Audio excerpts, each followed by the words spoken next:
Matthew walks toward the city gate. The journey has been long. All the way from Spain he came.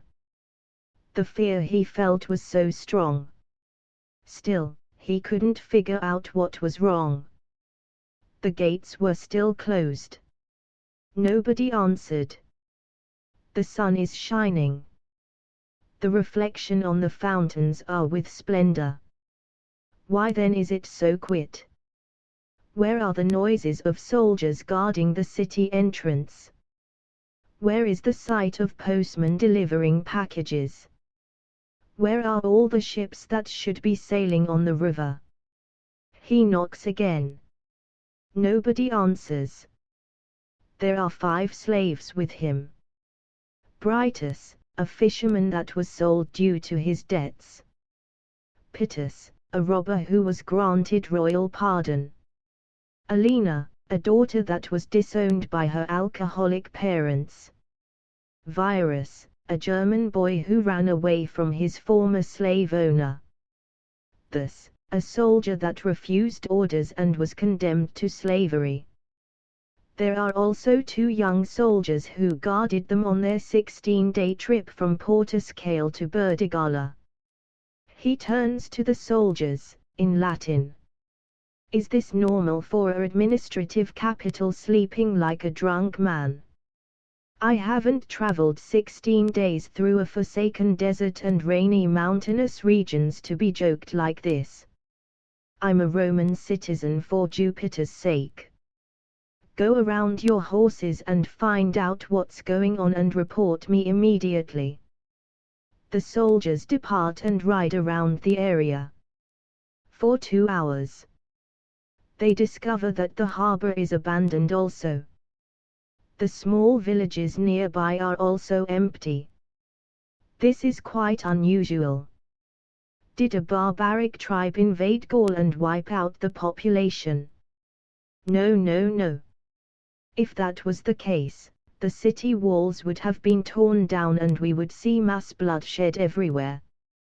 And who would have encountered many refugees in Spain before entering this place? So everyone just left. I don't believe that. The Jew is right.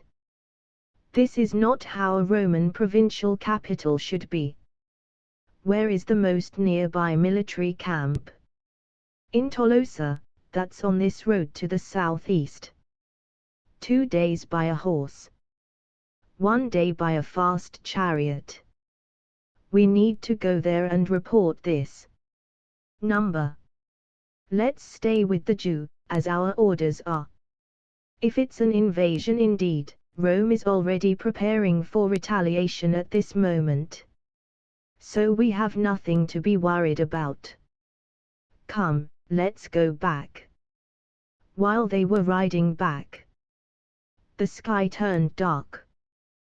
The clouds covered the sun and it was as if it was night. A little girl's voice behind them. Help me, over here. When they slow down, an arrow goes through the chest of one of the soldiers and the other collapses on the ground with blood coming out of all his openings. Matthew is still waiting on the return of the 2 Romans. He then notices a key near a fountain. He then sees that the key fits the keyhole of the city gate. He opens it. When they enter the city gate, they notice that many folks are lying drunk in the streets. And bottles of alcohol are smitten all over the place. Matthew, his horses with his chariot, and the slaves, enter into the city and walk through the streets. There are also men lying naked upon each other with poop all over them. They arrive at the provincial residence of the governor. There they notice that the guards are sober and alert. He delivers them his passport and governmental document he is allowed to pass through, with all that's with him. They arrive inside the court of the governor and they are told to wait. A servant of the court delivers them milk, mingled with sugar, and fresh white wine to Matthew. Sweet wine and milk from Aquitania. Pitters shouts. Well, guess they really like being overdosed with sugar here. Alina says. 2. The governor appears in his uniform, but a bit tipsy. This is quite embarrassing for an official to be so unprofessional. The slaves are confused about it. Matthew commands them to be calm. Governor Justice. I have been summoned by General Piscus Valerius, of the Aquitania Veteran Order, on request of the Aquitania Minister of Finances, to come and investigate the social condition of the Aquitania society. I didn't receive all the details. And I see that you are almost drunk, sire. Should I come back tomorrow? Hold on, the governor sits behind his desk, no need to delay it. Excuse me my behavior, I had an intense good time last night. I know about you. You are the Jew that joined the 16th Centurio Osuba Division at age 15 and you were discharged honorable from the Navy at age 26. You remained an advisor for public and military affairs in Lusitania, your homeland. You are experienced in analyzing social dynamics and you are skilled in detecting dissatisfaction inside communities. Correct, sir? Look. For the past 12 years there has been an uprising in bandits that haunt villages and plunder the peasants. In the beginning of the issue, the first 3 years, there was an increase of the urbanization. More and more Aquitania peasants trades the rural life, for life in the cities. This, as you may understand, was beneficial for the Aquitania administration. Now, of the 1,200,000 Aquitians, about 600,000 lived within city walls. Before that it was only around 400,000 people within cities. The cities, however, became filled with suspicion and robberies and kidnappings increased. The Senate in Rome is quite frustrated about the circumstances in Aquitania and Arboisis. We have requested 8,000 soldiers from Syria to temporarily station themselves at the harbors of Aquitania. The situation didn't change. And many business people are losing their patience. The trade with Britain is suffering damage. This is leading to delayed orders in Italy and Egypt. If this continues, the trade between Gaul and Britain may collapse, and that will lead to more dissatisfaction and probably the doom of the Roman Empire. You understand now, sure, that this assignment has a huge economic and political interest. If you aren't willingly to take this responsibility upon you, please, leave right now and I'll tell Rome that you've been killed by rebels on your way to this city. I am here to do my job. I worked with militant rebels in Lusitania and managed to calm them down and prevent bloodshed within the villages over there. I also became a judge between conflicts in the military camps. Look, I'm not boasting myself here. I heard about the situation of Gaul in Spain. Everyone is talking about it. Some Lusitians are even considering to leave the Roman Empire and become a separate kingdom. Some other tribes in Baetica also want to separate. People are losing their confidence in the Roman military to protect them from pirates and terrorists. The conflicts in Aquitania didn't affect us economically, because we depend more on the trade with Mauritania, West African tribes, the Mayans, other Atlantic tribes across the Atlantic Ocean for our income. However, the Aquitania and Arboisia issues are opening the eyes of many young people in a future separate from Rome, separate from the Greek culture and separate from our civilization. I know from experience that such changes will only occur with massive bloodshed. I know that the empire is not what most people believe it is. There's a lot of corruption and conflict, however, it still provides a safe road system, safe shipping connection and harmonious trading networks that prohibit monopolies and enormous local taxations. The Greek language also connects us locally, which reduces territorial tensions. I have no interest in seeing the empire collapse. So, give me access to the archives of Aquitania, better. Give me access to all the administration of Gaul. I need to have more access to the written records. In order for you to view everything, you need to go to Portus Ametum, a harbour city just outside the provincial border of Aquitania. The city is in the north, near the end of the Liger River. There's a broad highway that leads straight to the city. You can leave with military chariots. The journey will take 3 full days. I will assist you with 15 soldiers to guard you on the road. There has been incides recently. Good. But first, I want to remain here for 5 days to check around this coastal area. Take your time. Your help is appreciated.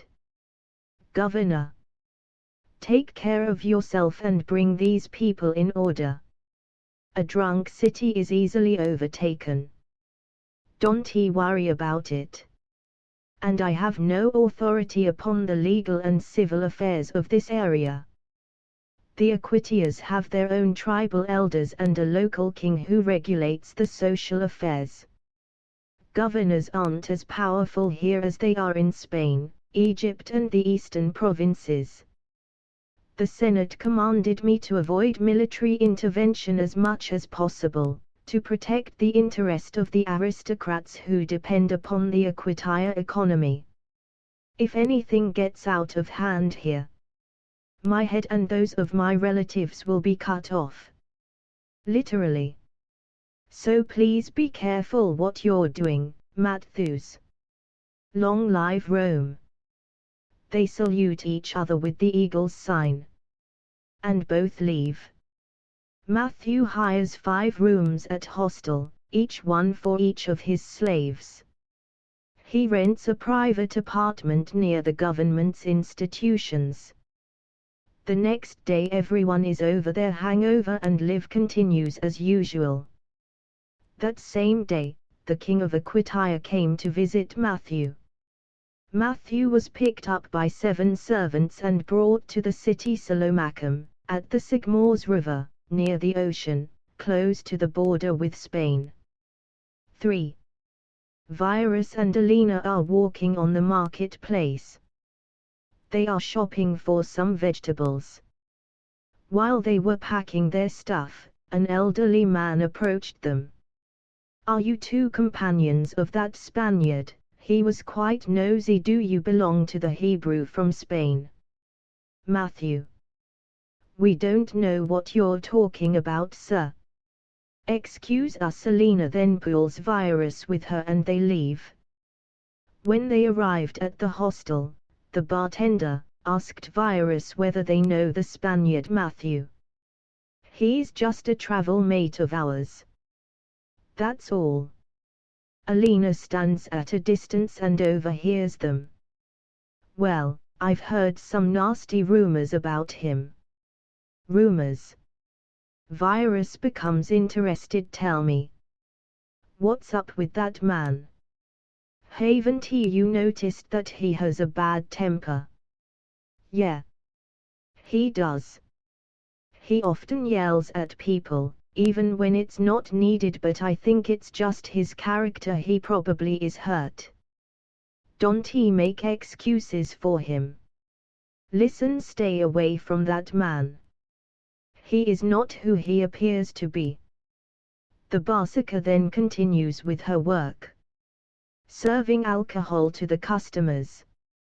Virus turns to his room and finds Alina on his bed. "Why are you here? Close the door, Virus." We need to talk. He closes the door behind him and sits beside her. You are too easy with trusting people, Virus. Matthew is quite fond of you, but be careful. The bartender is right. Matthew is not who he claims to be. Come on now, Alina. You too. Are you such a conspiracy lunatic also? Why are you guys looking for evil motives and conspiracies behind every move people make? Not all people are bad, you know. True. You aren't bad, Virus. But Matthew is. He is evil. Why are you saying that? Virus drinks some of the juice he bought. Why do you think they are sending messengers all the way to the west coast of Spain to find a Hebrew man, and you know very well that the Hebrews are very much disliked throughout the empire. They are the second hated people besides Christians are hated and persecuted everywhere. True. Where are you going with this? Think about it, Virus. If there really is a massive social and economic crisis going on in Gaul, wouldn't the Roman government look for Roman or someone who is more familiar with Rome to handle the issue? How come he joined the army and retired at 26 years old? You can only retire after at least 20 years of faithful service to the emperor.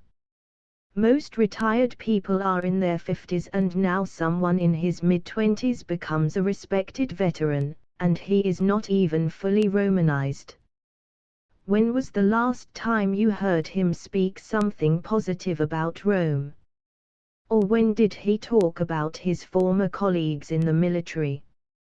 Where are his family members? Hebrews have high family standards and they require close relations with their parents and siblings. Where are his family members? Why isn't he married yet? Virus begins to recall that indeed. Never did Matthew mention anything positive about Rome. He only flattered with people about how great the empire is, just to make them shut up. Oak. So indeed. It is strange. Alina, now you're talking about it. His life story is way too weird indeed. Haven't you noticed that thus, Pitus and Britus are a bit distant towards him? You are the youngest guy among us and a bit inexperienced in life. So you don't notice red flags quickly. You need to distance yourself from Matthew. Then why didn't you flee from him? My parents wanted to kill me. And to avoid becoming a prostitute I offered to sell myself at the slave market. Matthew bought me together with you. Remember. I have no future back in Spain. We're not in Spain here. Look around you. I agree with you. I ignored a lot of subtle warnings that something is wrong with that guy. Look. He is invited by the king of Aquitania to attend a banquet at the wedding of a princess, a daughter of the king. He will be back tomorrow evening. Again, why are those rich people so open to receive him? We know very well that rich people tend to become harsh and distant towards people who aren't like them. Now, you have this black man, tall, with a hard voice, Hebrew thinking, who is invited at their party. Either he is a secret agent, or they are planning to kill him or to blame him for something. This is not right. We need to get away from that guy. Let's leave this city. Hold on.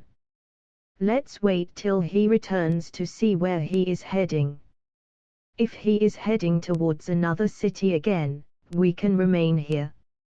And afterwards we'll flee. Good. 4. At the wedding feast, 2 guards noticed how Matthew gazed upon the people. Matthew seems invisible to the crowd. They pass by him as if he's not present. Princess Aquila passes by with a cup of wine. Everything under control. Yes, ma'am, they answer, there are no drunk guests yet, folks are behaving. She then looks around and sees a dark-skinned man sitting near the fountain, while others around him are under the spell of the musicians. Guards. Who is that man? Who invited him?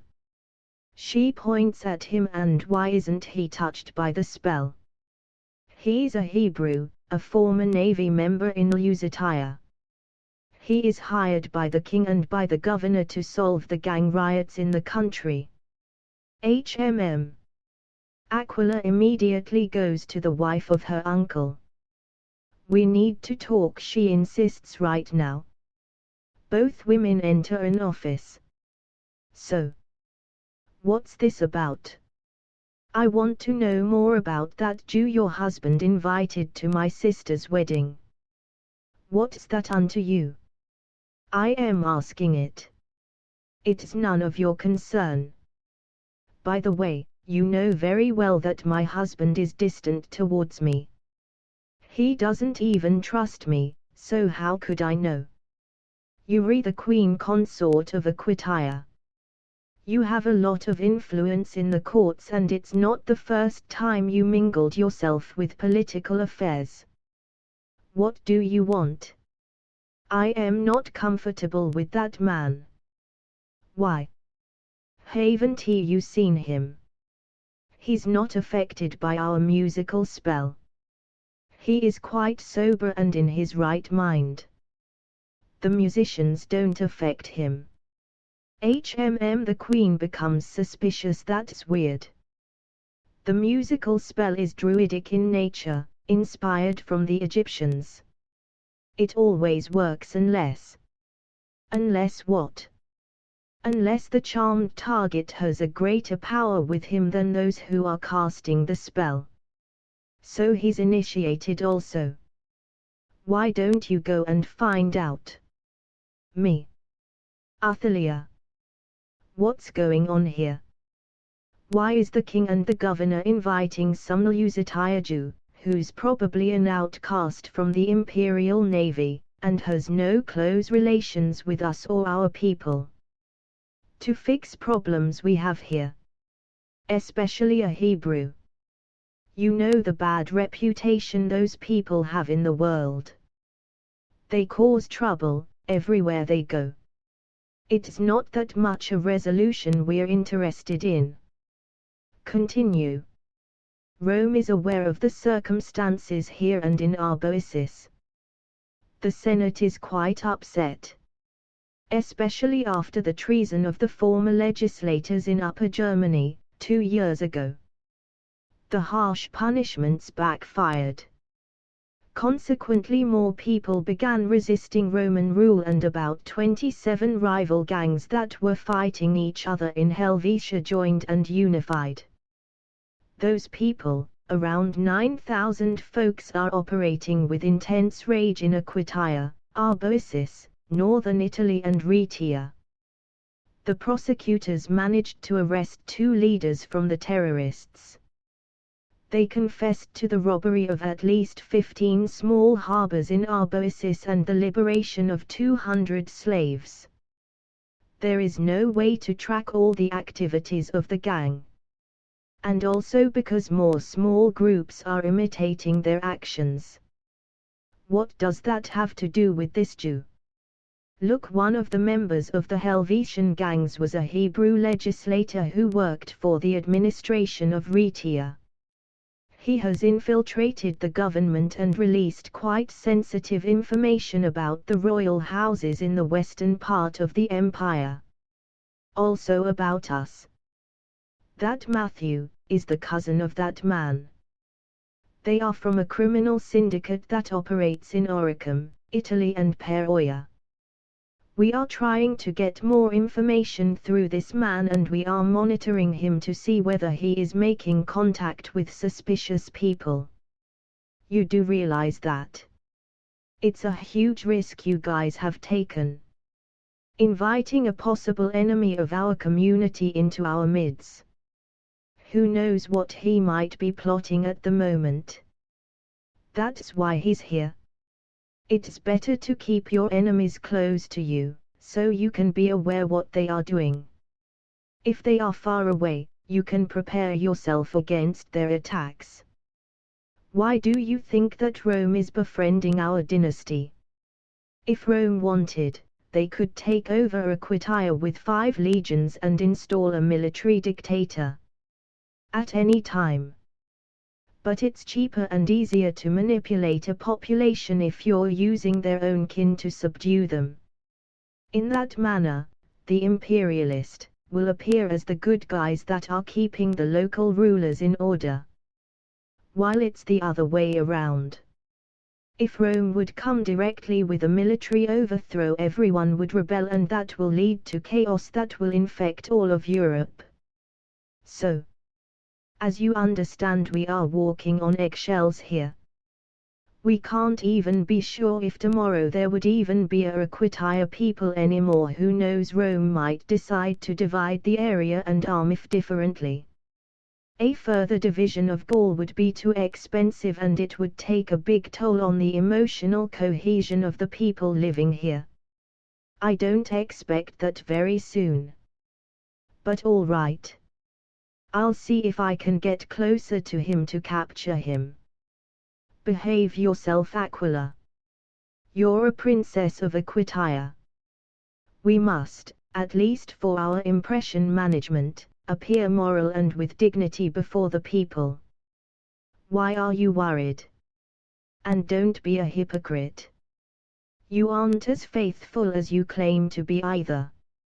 Or did you forget about all those boys you've been preying on and those 4 abortions you had? Shut up. Know your place. The king already killed 5 wives before you, and even 2 of his own daughters. You're not that special to him. Stop living in a fantasy. This is reality. Back off from interfering with the issues in this country. If anything goes wrong, he and the governor will blame you, and you'll end up naked, flogged and murdered on a pole. Just like many others that he slaughtered. Athalia realizes that Aquila is telling her the truth. She didn't want to deal with that reality. She also didn't tell anyone about the attempts her husband made to end her life. Aquila, I remember you've always wanted to visit Britain. I was thinking about traveling to Britain after this banquet. You and me and a crew to accompany us. Good. We really need to get out of here. Aquila calls a slave. Slave. Go to the harbor and prepare a large ship for the Queen. Tonight, at midnight, we will sail towards Britain. You will join us to serve us during our trip. V. Athalia, the Queen Consort of Aquitania, Princess Aquila, 5 female slaves, 5 soldiers and 2 male servants, departed from the harbor of the coastal town Bu. They took with them enough supplies for the whole journey and money to pay off the soldiers and their journey back. The captain was a veteran himself, that sailed years as a captain in the navy. Athalia told her husband she was going to visit some family members who live in Lodium. He agreed. The king ordered an arrest warrant for Matthew, 2 days after the Queen left, under the false accusation of sexual assault upon a member of the royal house. Everyone at the royal court knew it was an attempt to get rid of Matthew. The governor complied and agreed with the arrest. To their surprise, Matthew disappeared. They searched for a whole week through every city through the provincial district of Impopulum, which is between the Garama River, the Pyrenees Mountains and the provincial border of Arboisis. At the same time of the haunt after Matthew, a Spanish mob of robbers sacked the capital of Ovum Populum. They took all the copper, silver, gold, bronze and jewels away that were stored in the safe of the city. The landlord was arrested and executed for neglect, together with the 16 guardians that failed to protect the bank. The corporations in Arboisis heard about this sack within 2 days. They decided to withdraw their investments from the Aquitania industry, because they couldn't afford any more financial losses. The king decided to replace the naval guard at Boo towards the southern border rivers at Spain. The same day they left Boo, many of the slaves rebelled and fled with sail ships. There were no naval officers to arrest them and return them to their slave masters. The blame for the social unrest was blamed upon Matthew. He became the scapegoat, to prevent reciprocal violence from destroying the whole area. After the search for Matthew was halted, due to the disturbances in the south, 2 of his former slaves decided to adopt new names. Virus renamed himself Tiberius Ophelius and Alina renamed herself Julia Ophelius Derima, pretending to be his half-sister. They bribed some employers at the municipal archives to give them new passports and to fake a bank document that entitles them to 200,000 silver coins from the treasury of Lutetia Parasiarum, a city in Lugdunensis. The queen and princess at this time, 8 days later, are at the island Ridua, which lies between Britain and Gaul. They are taken a break from sailing for 4 days, before finishing the last part towards Portus Magnus. 6. The landlord of Lugdunensis Tyria was informed of the turmoil that happens in the south of Aquitania. He became greatly distressed because of it. He ordered that every bank must empty their safes and that all the money and treasures ought to be transported by military chariots towards Portus Ametus, the capital of West Lugdunensis. Within 4 days everything was stored into secret tunnels underneath Portus Ametus. The amots tribe became concerned of the wealth transfer. This would mean that their area would become a target for pirates and criminals.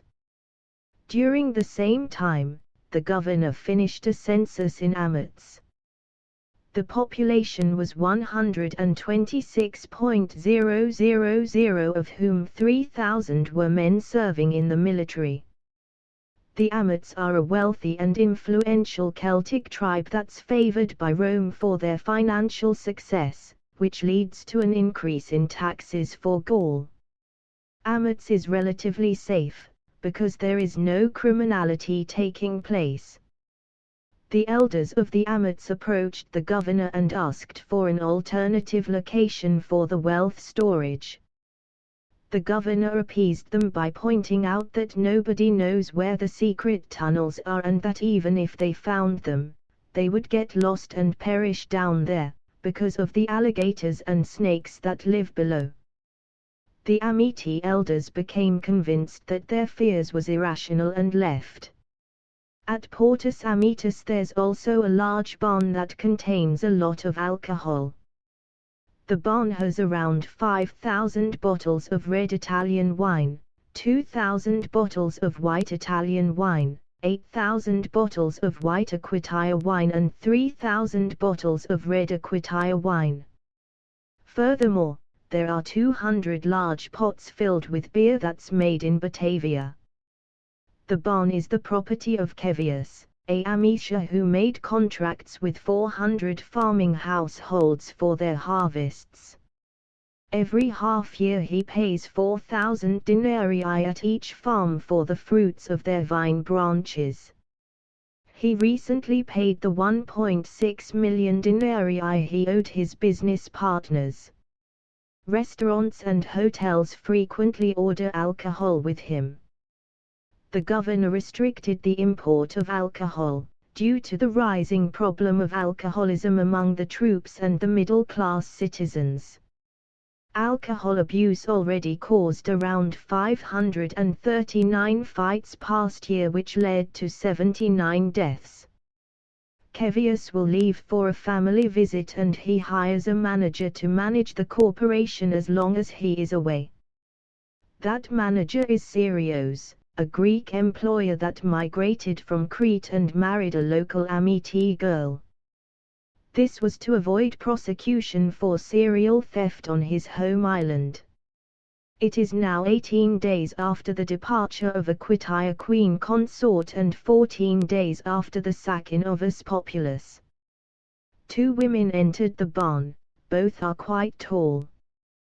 They approach Syrios, to purchase 10 bottles of Aquitania red wine. Syrios requires them to fill in forms to explain why they are purchasing it.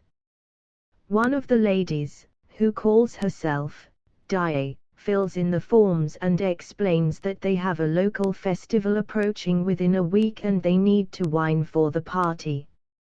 This a lie. They are two friends who wanted to see how easy it was to fool the authorities. Syrios sells them the wine, which is against the regulation of Kevius. Only companies are allowed to purchase from the barn, as Kevius agreed with the Court of President of the Court of Justice. Two other people help them loading the bottles on their chariot and they depart. Dia paid 130 denarii for all the bottles. What the money changers didn't realize was that the money was fake. They took some bronze from a small blacksmith, mingled it with some gold-colored paint and smote those coins. They appear quite real if you aren't an expert in identifying counterfeit cash. Dia arrived at a little village near Portus Amitum. You see, I told you it was quite easy. Her household rejoices. Their inn has basically bought free wine. That same evening a young girl enters the inn to buy some dinner. 7. Good evening, what would you like, dear? Please. A supper of rice, with salted pork and some red wine, please. Good. That would be 20 shillings. Here. The restaurant is quite empty. There are only 2 other guests. 2 old-aged men who dine there every evening. The young woman sits at the window and waits for her meal. It's raining outside. It looks like it's going to storm. After 20 minutes she receives her mail. Starving, she begins to eat. While she is eating, a guest enters the restaurant. She is tall, blonde and she wears expensive clothes. Is there a room free here, sir? Unfortunately not, madam, we're full. Oh. Damn it. Can I get you something? A cup of beer, please. The woman sees the girl who just finished her salted pork. Hey there. You know any other inn in this village? Number. This is the only one. But if you want, you can stay with me tonight. I have enough room and my parents won't mind it. Thanks. Both women leave after the latter drank her beer. It's raining harder, so they rush under the umbrella towards the home of the young girl. They enter inside the home and they sit down at the window. So, what's your name? Me. My name is Adair. But my Greek name is Estella. So, call me Estella. Adair. That's Caledonian, right? British. But it's also famous among the Caledonians. So you have family from Britain. My great-grandfather was a Briton who served in the British legions near Diva. He was 30 when he met my great-grandmother, who was an 16-year-old Amish girl who was traveling together with a group of friends. He moved with his bride to Aquitania and left the army. My grandmother married a Amish farmer and he builded this village. They had 16 children together. My father is a sailor who navigates between Britain and Gaul. He has more than 20 years of experience. So, did you ever visit Britain? I did 5 years ago. We travelled to Lodium, Cameloduum, Vita Bulgarum, Derovaria, Eboracum, Diva, and we also went to Hyberia, and visited Ibla and some lakes in the north. The trip took around 8 months. So, you met the family of your great-grandfather. They are druids. Very scary people. At least, everyone in the district is scared of them. But what about you? What's your name? I am Aquila Vanessa Remulus. My uncle is the king of Aquitania. She picks an amulet from her necklace with the arms of her royal family, you see. Adair is surprised. Now I understand why you're wearing such expensive clothes. Well, I have more of these in my wardrobes. She smiles. Thanks for noticing. Oh, I'm sorry. I was rude. What are you doing in this rural village? Well, we kind of crashed on our journey to Britain. So, I decided to return back. Some 19 days ago I left Aquitania together with the Queen and a small crew. My uncle is insane and he's raging as a lion.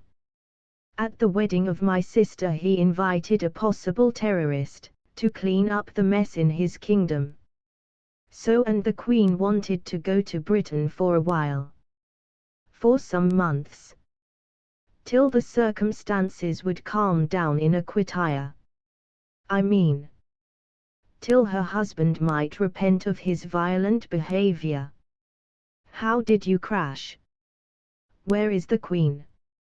We couldn't continue to Britain due to a huge storm on the sea. The Queen decided to rent a residence on the Lugdiasis Islands, instead of continuing to Lodium. One of the soldiers decided to travel back to mainland Gaul. I went with him. The storm on the sea frightened me. Have you traveled before? To Spain and West Africa. There was a large delta of this enormous river they call Niger. A lot of Judeans are living there. They have their synagogues and read their Torahs. There are many Christians living there too. I know some Christians around here. There are 2 in this village. And there are about 200 more among the Amiti. Most of our people hate Christians. I can understand why. Aquila takes off her heels. Most people want to hold on to religious cycles. It's very comfortable and it feels as if you're in control. The reality that you don't have control is so scary. It's still no reason to hate them. They don't even have an army, so they can impossible threaten the Roman civilization. Unless there are so many effeminate men in the army that they flee when seeing a Christian. Aquila and Adair both laugh. So when will your parents come home? Estella. They might be a bit later. They are working at the theatre in Port Amots. Actors.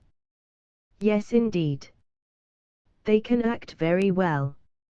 And faking emotions is their best gift. What are you becoming? I am not sure yet. Adair picks up a papyrus roll and begins to write. Maybe I'll become a well-known writer. Talking about how I met Angalia princes in an inn. Who accommodated at my parents' home. 8. At this time, the Belgae nobles in Camaracum wrote an statute to the legislator of Gallia Belgica, to ban the import of Italian products. The Belgae princes noticed that their own economy was collapsing due to the influence of Italian entrepreneurs. 5 months before, the governor of Belgica enforced a decree that banned non-natives from owning plots of land. Only natives who were Roman citizens had the right to land ownership. Within 3 months, all non-Belgae farmers and villa owners were expelled and transported to Aquila. The Belgae are far removed from the southern harbors, about 10 days' travel. Furthermore, their geographic location near the Rhine border made them dependent upon the Germanic tribes in the provinces Lower and Upper Germany for their survival. The documents were sealed and signed before sent by chariot on the highway to the Belgian capital Durocortorum. The driver awaits his order. To where? Sir. To Durocortorum. For Felix, the legislator. Good. They give the Caesar salute. The driver leaves. The 2 soldiers wait till the chariot disappears on the highway. This legislation, if passed, is going to cause trouble in Rome. Well, that's not our problem. Let Rome deal with it. It is our problem, Ducas. There haven't been much uprisings here in northern Gaul for the past 50 years. There are more raids and riots from internal criminals in Aquitania. If the corporations in Italy refuse to obey this law, it will lead to more criminal activities, which will lead to more arrests, more legal cases and more prisons. Belgica doesn't have enough prisons to maintain a lot of people. Why are you bothered? If unrest rises here, we will be the ones that they will blame for it. If they can find us. If they can find us. Silesius. Do you really think I'm allowing those corrupt senators and foolish judges to get me? I'm old enough to understand the mess the empire really is. I don't serve Rome. Absolutely not. I only became a centurion by bribing the former governor. Be careful. You can be executed for what you've just said. It won't happen. There are only 2,500 soldiers in Belgica. With a population of 200,000 people. Most of them young people. Most of them are hirelings whom have only loyalty to their salary. Pay them a few more denarii and they are loyal to you. The Belgians know this. That's why they dare make such laws. They know they can start a revolt at any time. But a revolt would cause serious disturbance in the whole of Gallia, because Porta Sicilium is the naval base of the navy, which guards between the shores of Britain and Gaul. A revolt in Belgica will block off the economic transportation between Britain and Gaul. This will lead to great confusion in Britain and Gaul. It would engineer a collapse of the empire in these 2 provinces. So, Rome will do whatever it takes to appease the Belgians. If the Belgians revolt, the Batavias will follow. And from there, it will spread to Britain. Remember, the north of Gaul is the only logical access point to Britain. If that connection is broken off, the British people won't have any reason anymore to remain faithful and obedient to Roman rule. I see. So, you still plan to visit Burdigala? I am not sure yet. I received some disturbing news a couple of days ago. Disturbing news. The king of Aquitania has hired, together with the local governor, a Jewish criminal, to deal with the criminal climate in the province. But the guy escaped. and his wife and a few people from the royal staff left for Britain. So it's a mess down there. You should go to Portus Ametum. I've been there a lot. Big city, and there are a lot of cheap hostels over there. Also in the many villages around. That's a better option. This is no place for a Thracian. Cold country. I've been here for almost 2 years and 3 months. You can leave tonight. I'll fake some documents to say that you've installed there as a security guard. Good. Then I won't have to endure the whining of the Belgian aristocracy either. The chariot arrives in the Belgian capital. The document is given over to the guards who deliver them to the forum. Sir, we have a message for Felix. A servant brings the package to Felix's office. He reads it. Take this and inform the governor, and I want to speak to the Belgian king right away. The servant does as commanded. That same night, Felix enters the royal palace. Ludovicus is dressed in Roman party costumes. They give the Caesar salute. Felix. What is the urgency of this meeting? The Belgian nobles are requiring a boycott for Italian merchants. What? Are they insane? I know. I know. They're out of their mind. If this legislation is made, Rome will get suspicious. I don't want any rebellion or social unrest around here. And you think I do? If that happens, my head and that of my family will be cut off. My great-grandfather managed to keep his throne by allowing my father and uncles to grow up in Rome. I was spared that, because the senators and the emperor trusted my father so much.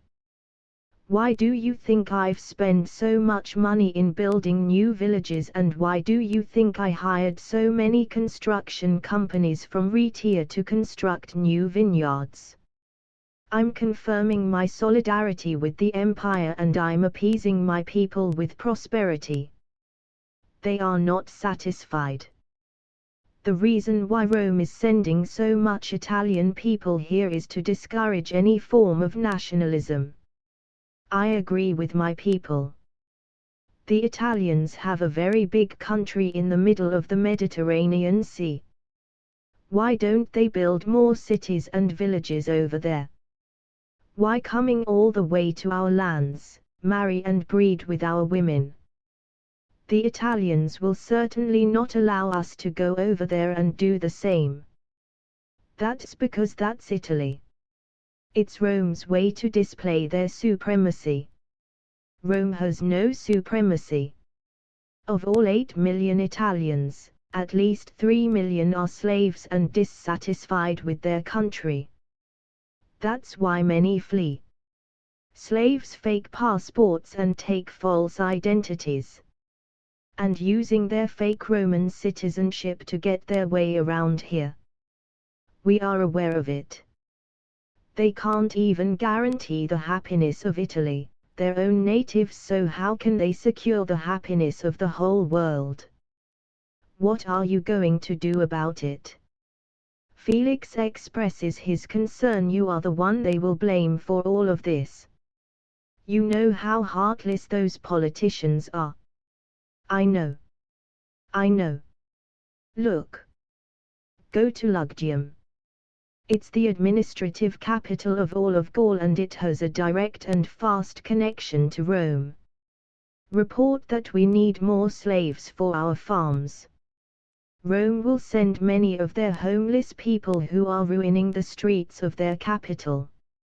Also, make clear that the economy here is in recession. That rumor will prevent any corporation from enforcing their foreign products in our area. What will you do? I too go away for a while, and I'll leave one of my sons here, on the throne, to take charge of the kingdom. When I was young I visited the island Vitalis, which is about 9 hours with a ferry from Porto Sametum. I'll go there for a few months. I'll disappear from the scene for a while. Good. We'll keep in touch, all right. The Caesar salute again. 9. Princess Aquila wakes up. She's lying next to Adair. She is still sleeping. Wake up, Estella. Adair opens her sleepy eyes and turn around. What's wrong? Where is the bath? Bath, she's confused. You mean a bathhouse? Yeah. What else? I need some refreshing. There's one in the port city. Come. Hold on. I need some sleep still, and she leans back and falls back into sleep. The princess looks around in the room. She sees some scrolls at the desk. She walks over and picks some to read them. One of the scrolls is a map of Britain, Caledonia and Hiberia. The map is very detailed. It even shows the stationery of the Roman legions, together with the main highways and public roads. The princess notices that there are quite some Roman cities in Hiberia, with public roads connecting them. This is interesting. This map must have been expensive, she thinks with herself. Let's look at the other scrolls. Another scroll is a map of Gaul. It shows all the highways, most of the cities and villages, the names of all the major rivers and the division of the juridical convents. Another scroll is a map of the continent across the Atlantic Ocean. Wow! This girl is quite interested in the world. I never seen a map of that place. My uncle often talked about it. I've met natives from those kingdoms and ate their exotic fruits. She notices that the map has the names both written in Greek as in Hebrew. Many of the names of the tribes are also Hebraic in nature. She opens another scroll and finds a letter. To Ballas, my beloved brother. It has been 5 years, 2 months and 2 days since I've arrived in this country. The nearest Roman civitas is about 1 day travel with the horse. There are many Greek, Roman, Macedonian, Lusitania and Jewish merchants living in this area. The natives speak the same language as the Jews. They claim to be the descendants of the Israelite tribe of Gad, which the Assyrians removed from their homeland about 850 years ago. The local chief is quite hospitable towards foreigners. To post this letter I traveled to Civitas Floridors, to send it across the ocean. You will receive it 23 days later when it arrives in Gaul. I've met a wife here and my daughter is almost 3. She is quite clever and speaks Greek, Hebrew and Celtic. My wife doesn't want to travel to the empire because the journey is long and dangerous. So, I invite you to visit me soon. Travel with the ferry to Lusitania, to the naval town Portiscale. There you'll find a monthly fleet that will depart to the New Greece Islands. There you can inform at the Roman legions for the Civitas Floridors. Go there, it's on the mainland of this continent. From there you can inform to the Gallia. They'll point you towards this region. Greetings. Pythias. She picks up the map again of the Paradise continent and checks it out. She hears how Adair is waking up, so she quickly puts the scrolls back. Yuri still here? Yeah, she crosses her legs. It's a bit lonely to go all by myself. Just wait, we'll go within a few minutes. X. Virus and Alina arrive at Porto Sametum. They decide to remain close to naval city, in case they need to flee away. They managed to withdraw only 50,000 silver coins from their fake bank account. The Parisians were fooled into giving them free cash. Alina wanted to check out Belgica. She traveled a 2-day journey, with virus, into the province. The Belgians were quite hostile towards foreigners, so they decided not to persist in settling there.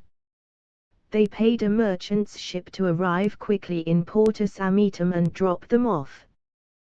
They didn't want to return to Aquitania, even though it was right across the river. Here it is. Virus pays 30 pieces of silver to the captain. Another thing, things are quite challenging in Aquitania at the moment. It's not quite safe. If you choose to travel through that land, hire a military chariot and travel only on the military roads. There are many hostels at those highways, they are well maintained and you'll enjoy military security as Roman citizens. Thanks, Virus gives him 5 more silver coins. The gods will reward your kindness. Virus and Alina get on shore, with their passports, while the merchants continue. The harbor chief salutes them. Caesar salutes again. Who are you? Youngsters. Roman citizens from Aquitania. We want to lodge in your city for a few days. Alina shows their passports. Good. Just sign here. They sign the documents that grant them entrance. Good. Just follow this road and you'll be let in by the guards. There's a public bath at your left hand after you enter the city. Good. You know, it's better to first find ourselves a place to stay. Virus complains we are safe within the city walls. Still, I don't trust these people. Pretend as if everything is fine. We'll check for an apartment later. Don't you think the harbor chief isn't aware of the fake passports? Do you really think he cares? Alina smiles. Most of those people are only doing their job. They have families at home to take care of. And the security of the city is the job of the soldiers, not his. He only does the paperwork. Right, you're right. While walking, Virus notices 2 tall youngsters on donkeys entering the city. One of the girls has long blonde hair and the other has blondish, reddish hair. Alina, I think I'll go to the public bath first after all. Why? When Alina sees the 2 girls, she understands. Then I'll go with you. She shakes her head. No need to get lost in this city, right? Aquila and Adair enter the public bath. They take out their sandals and clothes, then they enjoy themselves in the warm water that springs from the fountains. The sun is shining bright this morning. Birds are singing. And they are the only ones in the bath. So, Aquila, why aren't you going back? Back where? Aquitania. You wanna get rid of me? Number. That's not it. I mean, as a princess, you are used to live in luxury. This isn't luxury. I mean, we traveled here by 2 donkeys. You are staying in a common farmer home, and wouldn't your family be worried about you? Those pigs are only interested in making money and killing babies to some gods. Ouch. That's hard. Well, they are. My uncle isn't quite a wise ruler. He has lied often to the army, in order to cover up his irresponsible behavior. Aquitania went bankrupt twice in 5 years. To prevent folks from finding out what he did with all the tax money, he paid some scumbags from the ghettos to rob some villages and give half of the spoil to him. In that manner, the attention of the state went to the criminality, instead of to him. Does he sound like good company? No, he isn't. He does give big parties and he is talented in calming arguments. There was almost a civil war in the northeast of the kingdom. He managed to calm the conflict between the tribes, so that no military intervention of Rome was needed. So, as foolish as he is useful for now. He has any sons? Well, he does. But none of them want anything to do with the state. They aren't as talented as their father to manage conflict and bringing up excuses. So who will inherit Aquitania when he dies? Well, there's no heir yet. And by the way, his sons are illegitimate. So the Rome will not allow them to inherit the throne. Well, who's next in line then? Me. I guess. You guess. I am not sure if the Aquitania tribes will accept a female ruler.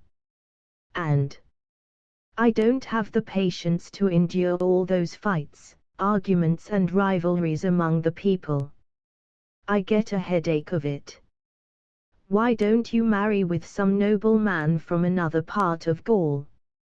Ah. Not interested in marriage. At least not now.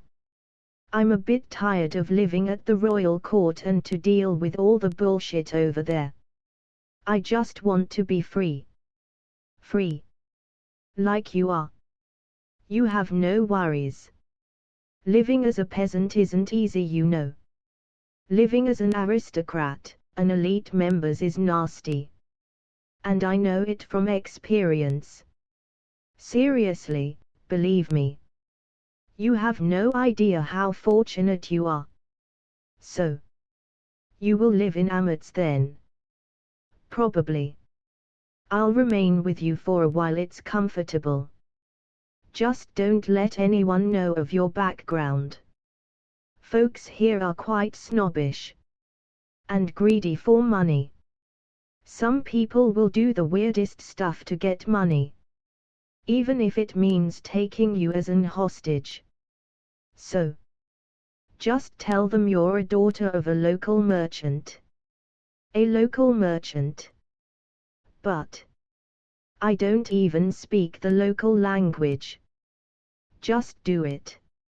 Lots of merchants have children with mistresses. In other parts of Gaul, and almost all of them end up looking for their real father after years, it's common. So, where will we go after this? I don't know, let's stay here for a while. Virus enters the public bath, but he sneaks behind the pillars and spies upon the two youngsters. He hears them chatting. But he doesn't understand what they are saying. It's an Aquitania dialect. Not Greek. He then sees Alina entering the bath at a distance from the two youngsters. At this time one of the women, the blonde one, rises and walks towards her towel. The blonde /reddish woman addresses Alina, in Greek. Hey you. I haven't seen you here before. A sojourner. Kind of. I'm from Spain. What's your name? Julia. You. I am Estella, but my Celtic name is Adair. Call me Estella if you want, everyone does that. The princess is dressing herself, while the two are chatting. So, which part of Spain are you from? Portugal. At the border between Lusitania and Galicia, which belongs to Tarracesis. You've traveled a long distance. Where are you staying? We haven't found a place yet. Me and my half-brother. We need a hotel to check in. Why don't you stay with us? Me and Aquila are locals here, my parents won't mind. And you guys can enjoy the local dishes. Great. I'll get my brother soon, first I'll enjoy this bath. While the two continue speaking, Virus senses that someone grabs him from behind. He is terrified, but remains quiet. Aquila whispers, in Lusitania, "Quite. Come with me." 11. The king of Burdigala arrived, with 9 of his servants, at a city named Galeamagus, at the Media River, which ends in the Liga River, near the border of Lugdunensis. The king ordered, in Belgian, "Go out in the city and purchase enough food, wine, olive oil, and some animals for a sacrifice. Be back before the sun sets. We will continue from here with a ship." The servants go out, all of them, with the money given by the Belgian. While they are out in the marketplace, the king notices a black man passing by with a bag of wheat. "Hey! You there! Come over here! Right now!" In Greek, "Come, come, come." The guy draws near. "You, who are you? Where are you from?" "I am Yeshayahu, a sojourner from Spain." "Are you a Umidia? African? A Hebrew? What is your Greek name?" "Matthios." "Matty. Listen. Do you know anywhere where I can get some Mary Jane?" "Mary Jane? If you're looking for prostitutes, there are many at the theater, also homosexual perverts. If you desire one." "You don't know Mary Jane." The Belgian grabs a small sack from the chariot. "This is Mary Jane." Matthew notices he's talking about drugs. "Ah. No man. I don't do that shit. Ask someone else." Matthew was annoyed. "Hold on. Please man. I need it. I'll pay you a lot if you can help me get some. I need it." "Who are you?" "I am Hermos Cleotrix, king of Belgica." He shows him a handful with royal medals, followed by a military tattoo, former officer of the 2nd British Legion, of the Marine at de Roveria. "I served Rome 12 faithful years and fought in many battles. I fell in love with that herb man like many at the Navy. Look. In Portus Ametum, the capital of the Amots people, you should be able to find dealers. Like in every local and provincial capital in the empire. Let me step inside the chariot for a while." Matthew enters in with Hermos. "What does a Celtic client king do around here? Is there an invasion coming?" "I am on my way to visit some relatives that live at Vitalis. My son is regulating business back at home." Matthew thinks for a while. "Wait here. And don't leave." While Matthew leaves, the servants return with all goods. Nobody asks who that man was. "We too wait here." After 25 minutes Matthew returns with a wineskin and hands it over to Hermos. "Sir, this is some delicious wine from the area. I hope you'll consume it wisely." Hermos understood him immediately. "You have to go to Vitalis Island. You'll better take a ferry service to the port city of the Amots people and lodge over there. It can be windy and stormy near the sea. Wait at Portus Ametum to see if it's wise to continue your journey." "Where are you going?" "To my master. He'll be worried if I stay out late." He departs. After they've left, Matthew remembers that he forgot his bag of wheat in the chariot. They are already at the harbor packing. Matthew decides to do something quite different. While one of the cavalry soldiers isn't watching, he sneaks by and takes the horse away. He rushes inside the harbor house and he dresses himself in a cavalry uniform and leaves speedily towards Portus Amitum.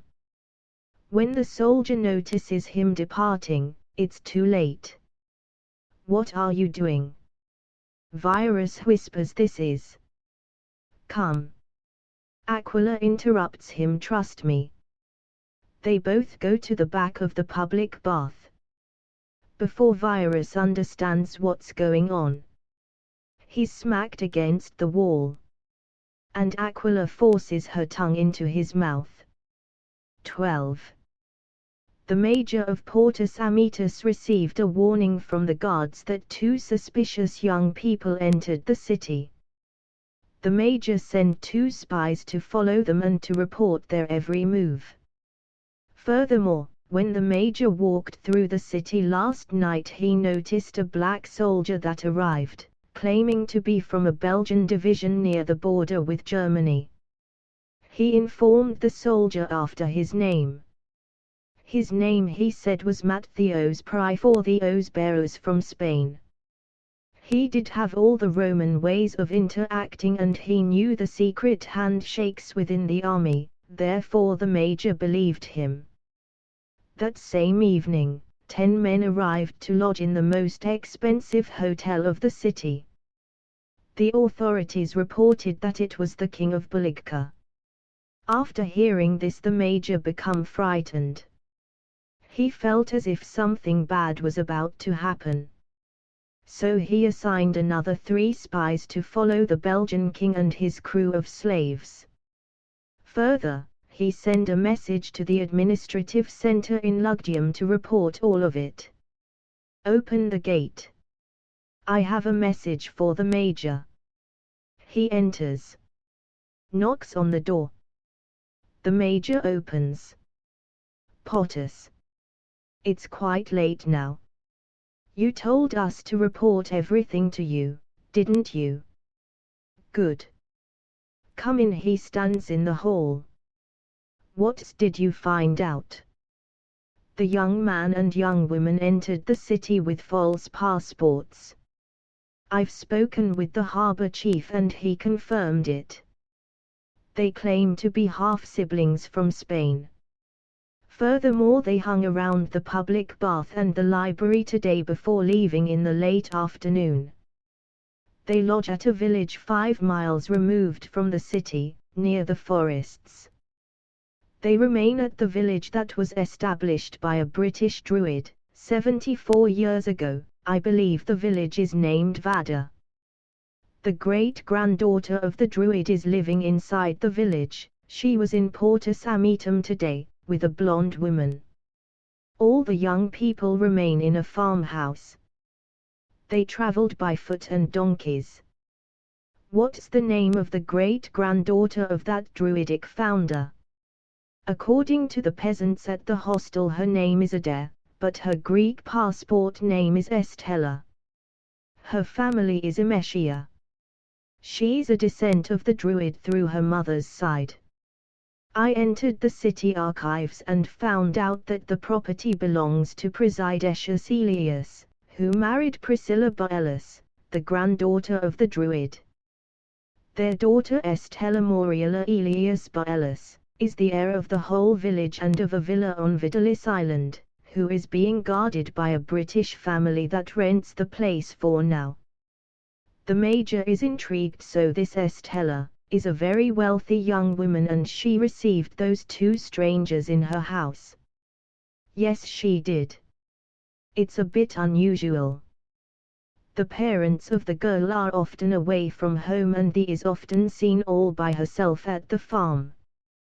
There are some slaves of the neighbors that sometimes help out. But people are scared of her, sir." "They are scared?" "Yes. The inhabitants of the village are quite superstitious.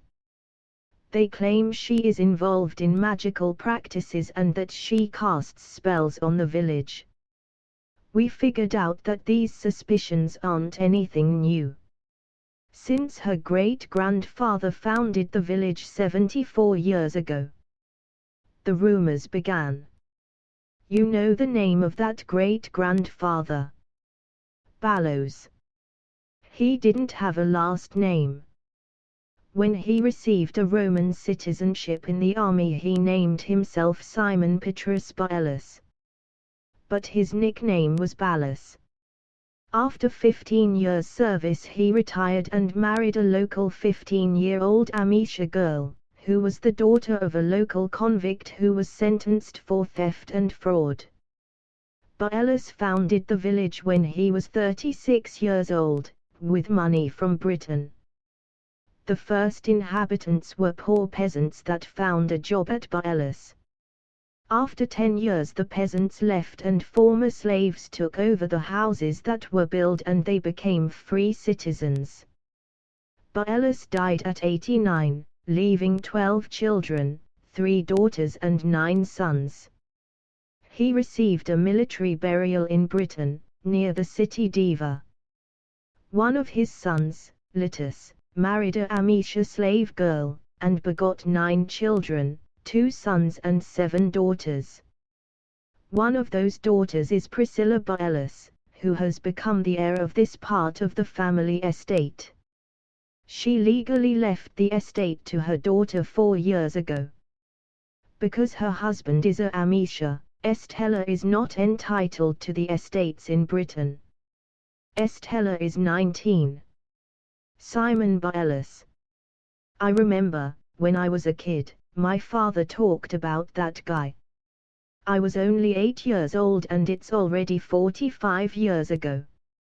He was discussing with his colleagues about a British soldier who was blamed for a disease that wiped out a whole city in the Highlands of Western Britain. 8,500 people died, including 50 soldiers. The witch hunt got out of hand, so the British government decided to expel the soldier to Gaul. Now, I understand who they were talking about. When I was 8. He was about 82 then. I remember. When I was 10. There were people pointing to an old man and gossiping about a mass murder he caused through sorcery. They called him Simon, the wizard. When I was 16 I heard the man died. It's interesting that his name pops up in an investigation now. That's not all, sir. I and the other officer, we broke into the house of Estella. And we found some interesting scrolls. This is a letter we found in the room of the young woman. He opens the scroll and gives it to the major. It's a letter from the brother of Simon, or Ballos. He was also involved in the army, but he chose to sail to New Greece to join the navy over there.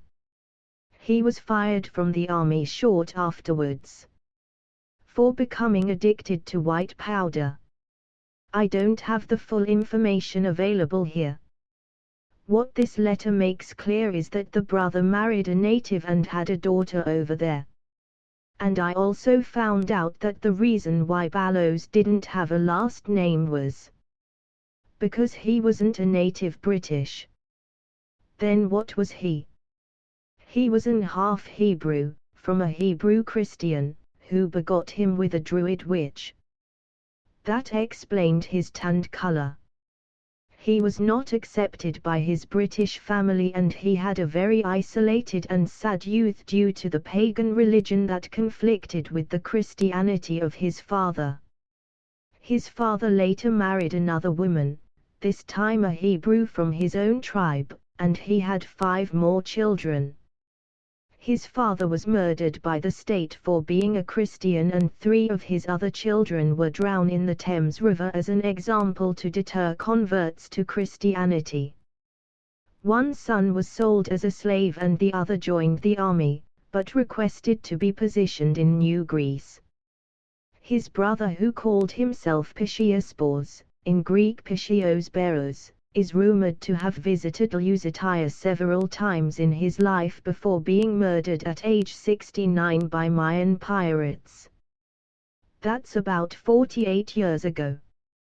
Some claim that he remained alive till 12 years ago and died at age 105 in the Lusitania capital Olisipo. The rumor goes that in his old age he still begot children, some who became fiery criminals. But those are only rumors, we can't confirm his exact day of decease. To do that, I would have to visit Olisipo to look for an death certificate. The army keeps a good record of all former soldiers. His brother took the name Bors. Yes, sir. Well, coincidentally, today there was a dark-skinned soldier that arrived in this city, whose Latin name is Matthews Pry for the Spores, who's a native of Spain. Sir, that's not a coincidence. He is a real navy. I've talked with him and he knows the secret hand signs and codes of interaction. Now, let's do the math here. If his Matthew is the son of Piscius, then he is a great-nephew of Estella, the cousin of her maternal grandfather. The Christian Hebrew community of Britain is mostly the consequence of persecuted Christians during the reign of Caligula, who fled to Britain via Gaul. Some of those Christians even saw the real Jesus of Nazareth during his lifetime and his crucifixion. Many claim he's risen, and it's the truth. So, what you are assuming now is that the father of Barellus was a Hebrew young man who witnessed Jesus when he was ministering in Judea, who joined the sect of the Azari, and who fled to Britain and who begot Barellus. Yes, I do. It is 127 years ago that Pilate and the Hebrew Sahedri crucified that troublemaker. But since his resurrection, his followers have polluted the whole world with their teaching and caused much social unrest. And don't ask me how I know for sure he did resurrect. I'll tell you why. Nobody is so stupid to follow a death man. Nobody. Those Christians. They are forgiving and willingly to give up their whole lives to receive a better life not of this world. I witnessed the execution of many of them. They simply will not be bitter at their persecutors, yet they firmly declare justice that's about to come. I knew some Christians when I was young and ambitious. They were beating, spit upon, false accused, thrown into jail, publicly humiliated, but they always outlived all the abuse as if nothing ever happened. It frightened everyone. If what you claim is true, then the father of both Piscius and Barellus migrated to Britain shortly after the resurrection. He must have been a young man then, because at his execution in Britain he was 55 years old, while Barellus was already 35 and living with his Amicia wife and children in Gaul. During that time many Christians were thrown before the lions, before gladiators, drowned into rivers, or simply crucified. It still doesn't make sense for a 20-year-old Hebrew man to sail all the way to Britain after his hero is raised from the death and departed. Maybe he understood the persecution that would come upon his fellow believers. Remember, at the time the Roman state wasn't opposed to that sect of the Azari yet. It were their own Hebrew kinsmen that haunted them. And Britain already had a small community of Hebrews in diaspora. So, I think the man tried to find an escape, he did, but his faith caused him his life and the life of his children, except two. I mean, I understand him. Remaining in Judea at that time was very dangerous and volatile. Britain was not yet under British administration. When Burdigala was 13 years old, Emperor Claudius invaded and annexed Britain. And at age 15, when Roman administration was developed, he joined the army. The army was in a desperate need for local recruits at that time. Man! It almost seems like an act of divine retribution. A Hebrew young man who claims to follow the son of the Hebrew God, Yahuwah, flees to a distant country. His fellow Hebrews accept him, of whom some also convert. That young man marries a local girl. His family-in-law and also some Hebrews persecute him. And the young child that has no fault at all. And a couple of years later, many of those people die or become imprisoned by the Claudia conquest of Britain. And the Hebrew is murdered with all his other kids. 2 of his kids survive. One becomes wealthy and establishes a village in Gaul and brings forth a large family. The other embarrasses the legions in New Greece and remains alive, and his breeds are now troubling Spain. Emperor Atwas has managed to keep peace in the empire for a while now. He does. And I'm proud of him, but the peace is superficial.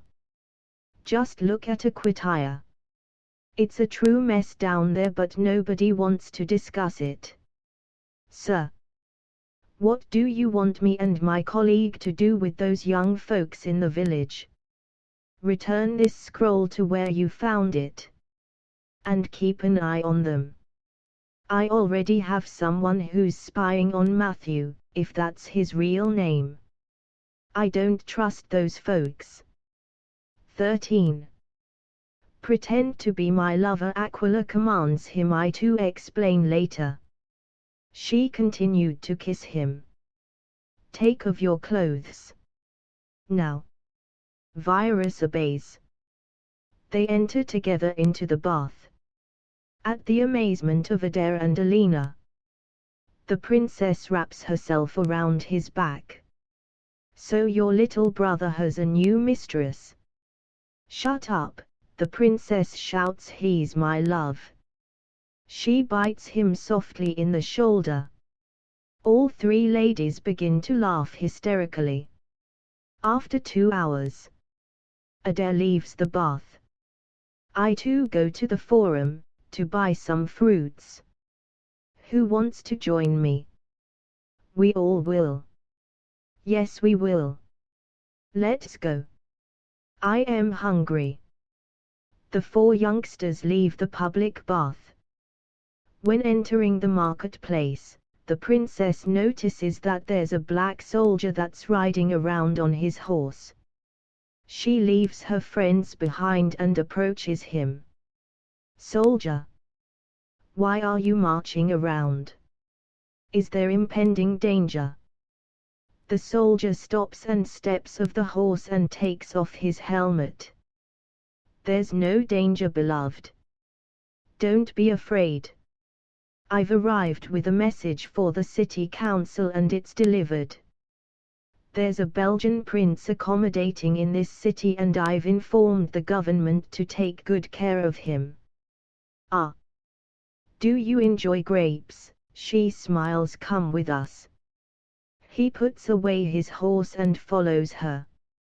So, what's your name? I'm Aquila. Yeshuyahu is my name. In Greek it's Isaiah.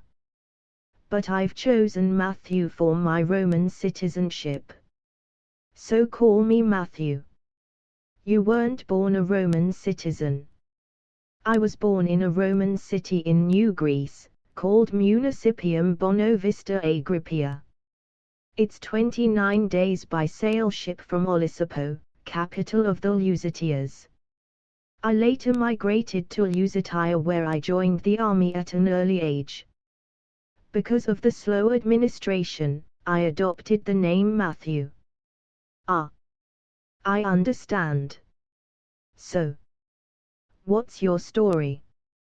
She shows him a few Aquitania coins and 2 jewelries with Celtic writings.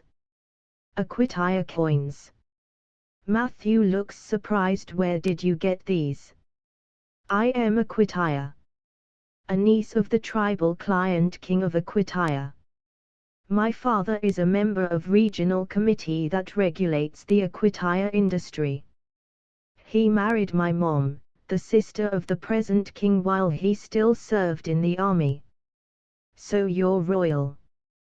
Yes. My father is also a nobleman of one of the northern Aquitania tribes, a noble household who has members in the Roman Senate. What are you doing around here? They arrive at the fountain, where the others are surprised. Everyone. This is Matthew. Matthew. This is Julia, this is Tiberius, and this is Estella. They all greet him and receive him. Open your mouth.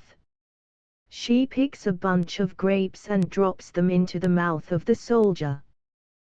The others are a bit scared of her attitude.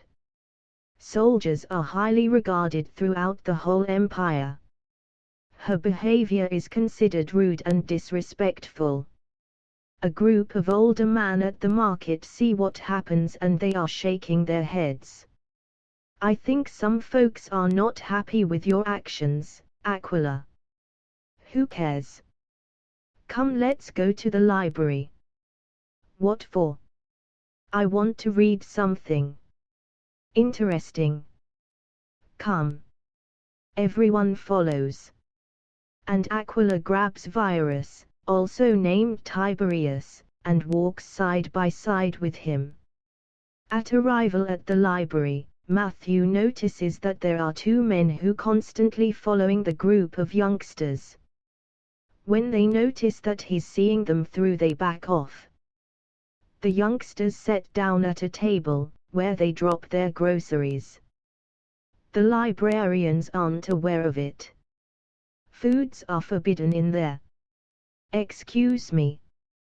Where can I find the historical archives of this region? Follow me. She is led to a large archive, filled with scrolls and bounded books. Here it is. Thank you. She goes through some scrolls. She then finds news reports from the late Augustan era. What are you doing?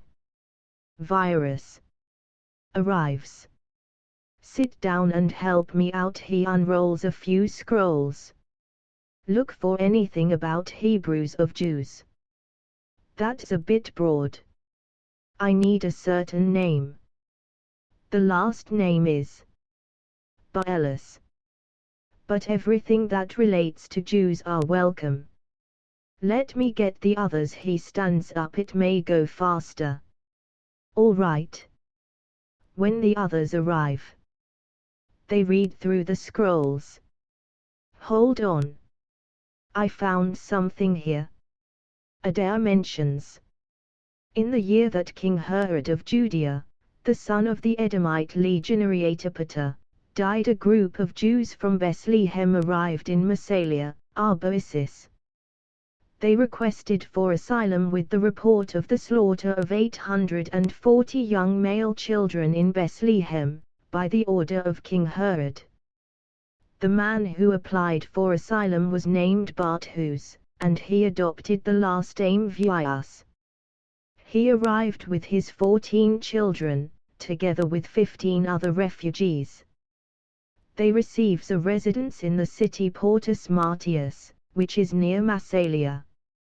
It was there that the news was delivered to the authorities that Herod passed away. The centurion at Portus Martius delivered the news and the order of the regional governor that the refugees had to return back to Judea. The governor refused to grant them asylum, because as Hebrews they refused to participate in the cult of the emperor. I've heard about that. King Herod is a quite famous figure. It gets weirder. One of Barthus's daughters was arrested for theft and had to appear before the judge. The judge however never appeared in court and was found dead in his own house. The news caused a big unrest in Massalia. That same week, on order of the prefect, the Hebrews were deported to Lugdunum and put in jail. It's written here that they kept the Sabbath every Saturday and refused to eat pork, according to their religious customs. Johar, the one accused of theft, was declared innocent. The 30 Jews were then released and requested to leave Gaul. They even prepared luxury ships for them and 1,000 denarii for each to never return. They settled in the district at the west of the Sea of Galilee. In a small Roman villa, under the guard of the local government, under the son of King Herod, who was denied the title king by Augustus. So, they paid 30,000 denarii, a luxury ship, the wages of the soldiers, to get rid of 30 asylum seekers. What happened to the murder case around that judge? It doesn't say anything anymore about it here. It reads Barthus Vius, who was 44 at the time, died 35 years later and was buried in Bethlehem, in city of his ancestors, beside his wife who died 15 years earlier. That's all. Hold on. Here it states 2 of his sons, Ischias and Stephaus, were associated with Barabbas, who was a revolutionary, who caused political unrest in Judea under the governorship of Pilate, the German, who was appointed by Emperor Tiberius, at the request of the Jewish leaders. The 2 brothers were not executed, due to lack of evidence of their funding of the rebellion. Barabbas, however, was sentenced to crucifixion, together with 2 other bandits. However, at the same time, unrest arose during the Hebrew festival of the Passover. The Sanhedrin, under the leadership of the high priest Caiaphas, ordered the release of Barabbas, and they demanded the crucifixion of a Azari carpenter, named Yeshua, instead. Governor Pilate, to prevent chaos and bloodshed in the province, cooperated with their desire and condemned the Hebrew carpenter to death. The carpenter from Nazareth had a great following and was rumored to be a god and savior who would establish a Hebrew theocracy and overthrow Rome. Barjoas Vius, the son of Stephaus, was also a distant follower of the Azari. 2 months after the capital punishment of the Azari, Barjoas, 19 at the time, left his wife and 3 children behind and traveled to Egypt. From Egypt he took a ferry to the Spanish Valencia. He remained there 2 weeks before continuing Porta Samitum, where he rented an apartment for 6 months. The authorities were suspicious of him and discovered his family's ties to the rebellion of Barabbas. Furthermore, his association with the Azari, whom they called a king, made the inhabitants of Porta Samitum uncomfortable. The city council voted for his arrest. But Barjoas escaped his arrest, because some locals warned him beforehand. He fled, with the aid of German merchants and fishermen, towards Britain.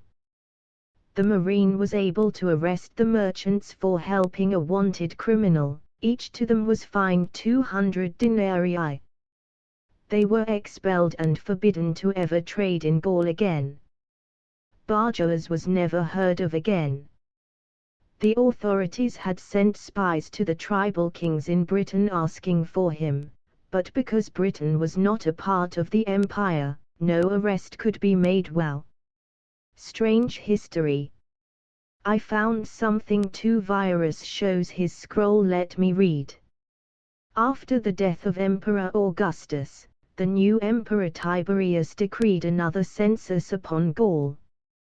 The numbers are: Aquitania 1.234331, Lugdunum 1.855 321, Belgica 421.002. Lower Germany 258.002. Upper Germany 321.000. Arboisis 702.331. The number of Jews in diaspora were: Aquitania 7.431. Lugdiasis 3.112. Burdigala 15.321. Lower Germany 10.231. Upper Germany 15.336. Arboisis 8.412.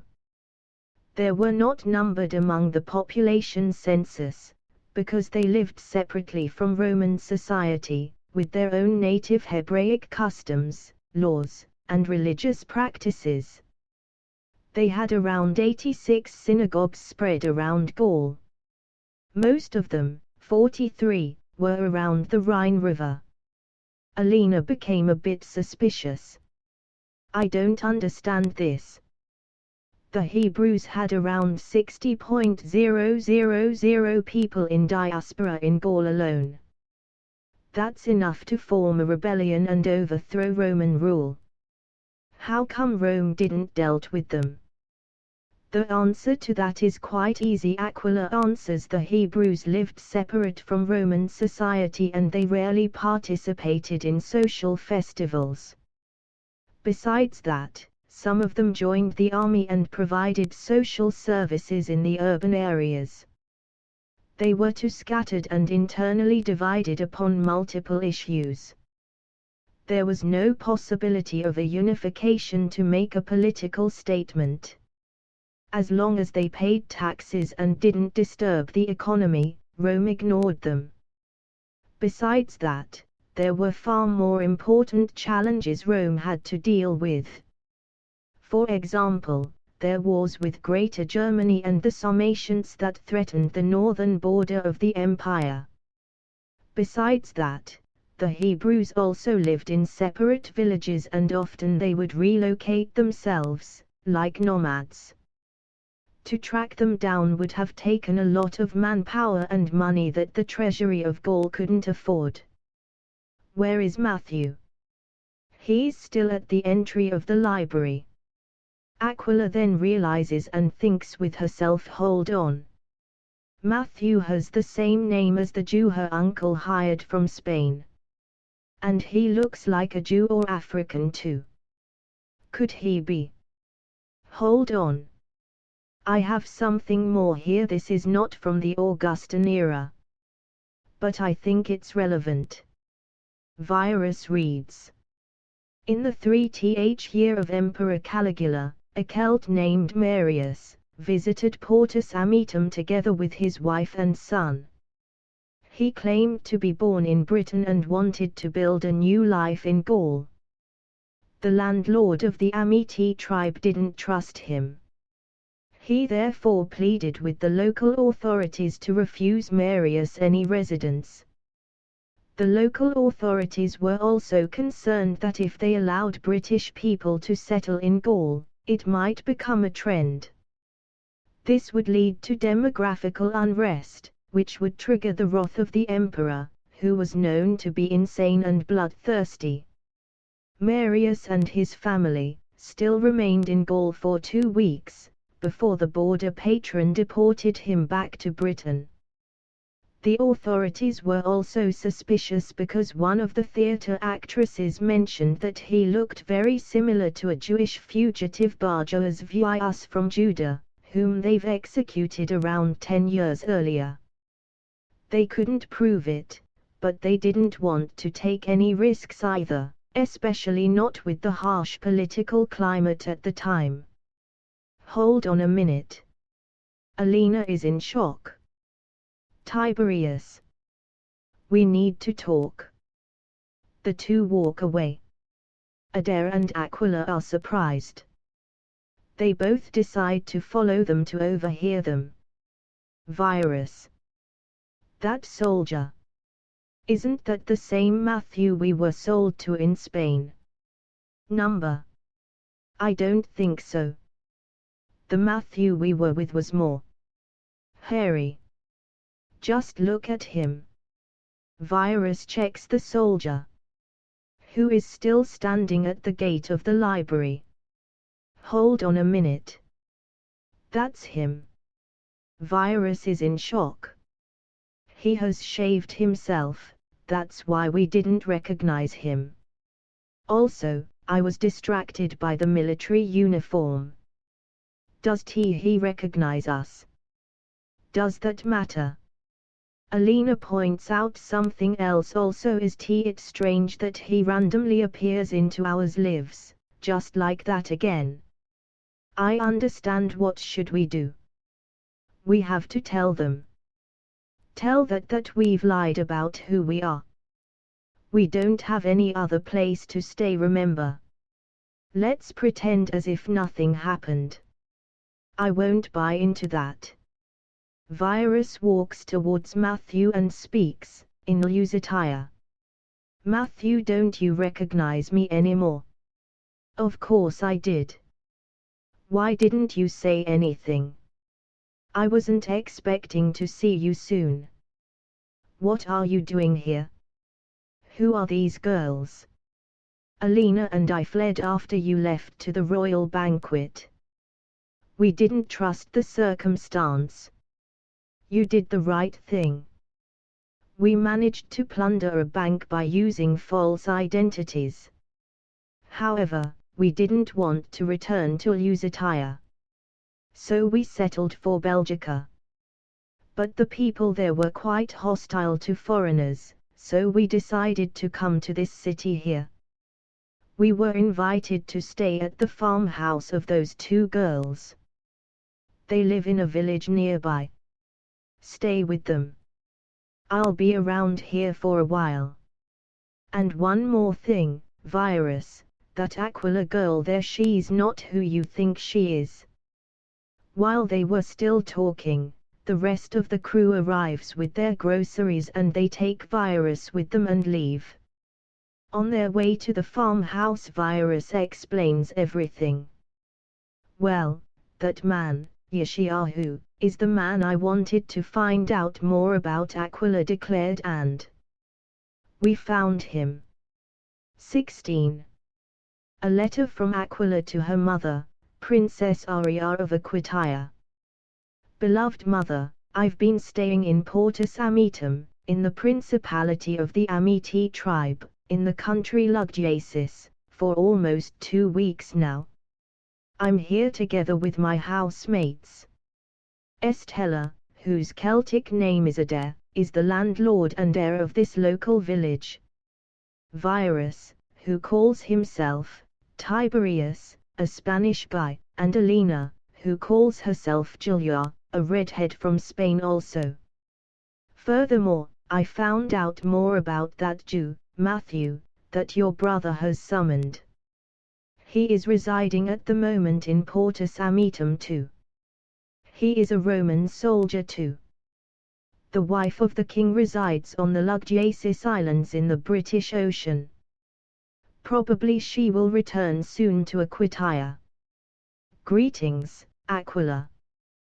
The letter is received by the male slave of her mother, who received the mail from a postman.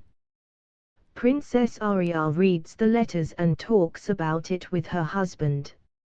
Her husband is afraid of some kind of retaliation of the Aquitania ruler. He often imprisons people without trial, because he is bribing local judges by kidnapping their loved ones. Her husband decided to talk to the governor. Justice decided to send an arrest warrant for Matthew and everyone in the village. Because Luggiasis is not under the jurisdiction of Aquitania, they have to ask permission of the landlord of Western Luggiasis. The same day a messenger is sent out towards Portus Amitum. Within 2 days he arrives at the port city. He is received by the major, who hears him out. 2 days pass and the major and landlord agree to arrest the 4 youngsters. Matthew they decide to not arrest yet. The officers are sent out and the 4 youngsters are arrested as ordered, Princess Aquila included. The landlord ordered the 4 suspects to be transported to Portus Viida, which is 3 hours removed from the end of the Herius River, at the west of Portus Amitum. The reason be that he didn't want the local capital to become the center of controversy. In Portus Viida, the local prison lord refuses to receive the prisoners. The reason be that there was no official charge nor any juridical evidence of any law breaking. He deemed the order illegal and against Roman law. For this reason he placed the youngsters under a guard of 16 soldiers in an abandoned mansion. The property belonged to a veteran who was lynched by the locals for speaking out against the abuse of the poor in the district. He was ashamed that he served in the army to preserve such a perverse and insane society. The people didn't want to hear it. So they hung him like a slave and mutilated him with hammers. The mansion has its own bathhouse, several large rooms and a private library. The soldiers guard the mansion 4 by 4 and they change shifts every 8 hours. The messenger returns after 5 days back to Aquitania, and arrives after 3 days, with the news. The governor informed the king of the arrest, but he hides the fact that Matthew is still free. The king is appeased. After finding out about the letter of Aquila, he sends a band of thugs to the Lugyasis Islands, in the British Ocean, to bring his wife and the crew back. And if they refuse, to execute them. Governor Justus is called back to Rome and replaced with Brigatus, a former Roman senator who was a Roman merchant and ambassador in China and Beach for 12 years. The new governor is not aware of the dramas that happened past decade and of the conspiracies that haunted the area past 6 years of Justus' governorship. He was inaugurated in the provincial palace in Burdigala, with the king and all the legislators and nobles present.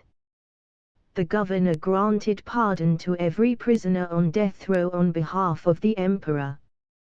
This act of mercy was to advance social cohesion towards Rome. Mercy was seldom given by Rome. The released convicts were put in concentration camps where they had to perform industrial tasks for the army. 15. Why are we still here? We were arrested, dear, don't you remember? I remember that. But they still can't release us. It's politics, don't expect any change soon. Alina enters the room. There's some news. The others turn around.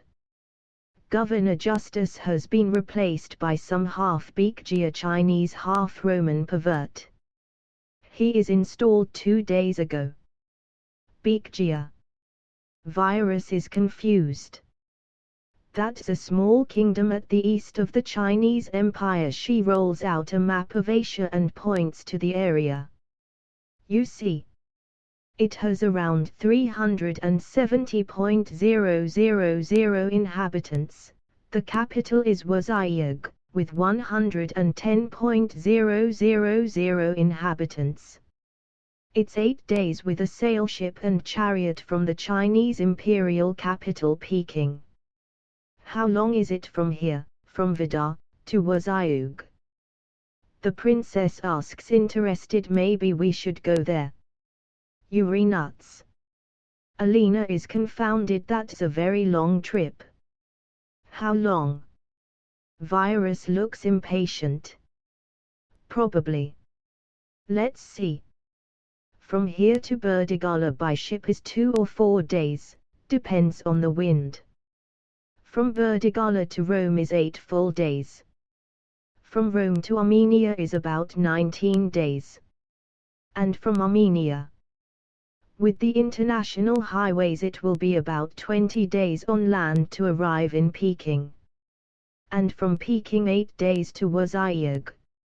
So together 12, 20 and 19, so 52 days. 8 weeks. Or, if you're quicker, only 40 days. 40 days, that's about 6 weeks. Almost 1.5 months. Virus thinks maybe we should consider it. Well, smartass, we have to find a way to get away from here first. Adair points out another thing: we are political prisoners, on the request of both a former governor, a tribal king, and his nobles who are afraid to offend the tribal king. Not for long. They turn around and recognize Matthew. Yeshayahu. The princess runs towards him and jumps on him. Everyone is surprised by her action. Isaiah. What are you doing here? Virus is happy. What do you think, Jude? Getting you free. They've forgotten all about you all in Port Amitum. And after the installment of the new governor in Aquitania, don't expect them to show any care towards you. Aquila finally let him go. Well, listen. I heard you speaking about traveling to Wazayag. I've been there. It was on a military journey. We traveled through the Great Ocean from the west, and arrived back in the east. The journey took about 4 weeks. 4 weeks on the ocean. Some of the troops became ill. We arrived first at the Empire Ipoh, which is an archipelago at the east of the Chinese Empire. The empire exists out of several kingdoms and principalities. We were visiting the king and queen of the Wa kingdom, to exchange diplomatic contract for Emperor Atwarius. After staying for 1 month over there, we continued to the Roman embassy in Wazayag, which has around 7,200 Roman citizens from Italy and Rhoetia living there. It's a big city indeed. 110,000 inhabitants. At the Han River. It's a very religious and ceremonial city, and the etiquette is very strict, especially for women. We also visited Peking and several capitals of client kingdoms of the Chinese Empire, before continuing to Jerusalem. I stayed for 5 months in the area of Syria and Palestine, before visiting Rome and Ovilibus, in Oricum. From there I traveled to Lugdunum Batavarum in Lower Germany, and after remaining there for 3 weeks, I traveled via Britain back to New Greece. You never told us that. Virus was impressed. I didn't have a chance yet. We didn't knew each other that well. But I don't recommend you to travel to beach by ship. There are many pirates in the Indian and Malay seas. Furthermore, those seas are known for tempests and harsh winds. Many shipwrecks are happening each year and sailmen go missing. It's safer to travel through the north. Through Erigo, Scandinavia, the land of the Phi, followed by the Mescheketubali lands. The area is a bit cold. And you'll encounter a big desert, which is north of the Great Chinese Wall. Then you can enter right into the peninsula of the Haguk nations. He picks up the map and shows it. Many of those people don't speak Greek, so you'll have to find an interpreter for communication. Isaiah sits down. Why did my uncle and former Governor Justus hire you? All the way from Lusitania. Aquila is determined to get answers. This whole story doesn't make sense to me. Look on the map, they all do, but they are clueless. Haven't you noticed that most of those Roman highways are near the coast or near rivers? Well, that's logical. Rivers have water sources and you can sail from there. There's more to it. What is? There are certain forests throughout the empire where it's forbidden for peasants to build farms, construct villages and make an habitation. According to the legends, the gods of Greece had made restrictions upon the bounds of men's habitation. We all know those are just bedtime stories, man. All right. Well, let me tell you that many of those forests are indeed inhabited, but not by humans. What? What are you saying? Many of those places are inhabited by vampirical entities, human in appearance, but they are not human at all. To repress the breeding of those abominations, the empire installed certain villas around those areas. From time to time the army would march into those woods to massacre a large population of what they call in Hebrew, ephils. Ephilim. The Greeks used to call them titans.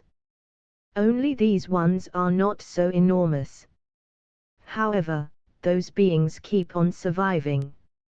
So lately, some of them have been attacking villages and biting people. Most of those people become infected and die weeks later. Or they turn into living corpses that attack and kill others. 50 years ago a whole community of 14,000 Roman citizens were infected and the whole community died out. This happened in Moesia, in the east. The army uprooted many caves and hidden villages.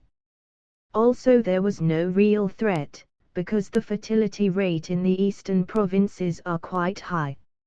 Each year about 1 million people tend to be added to the whole of the east.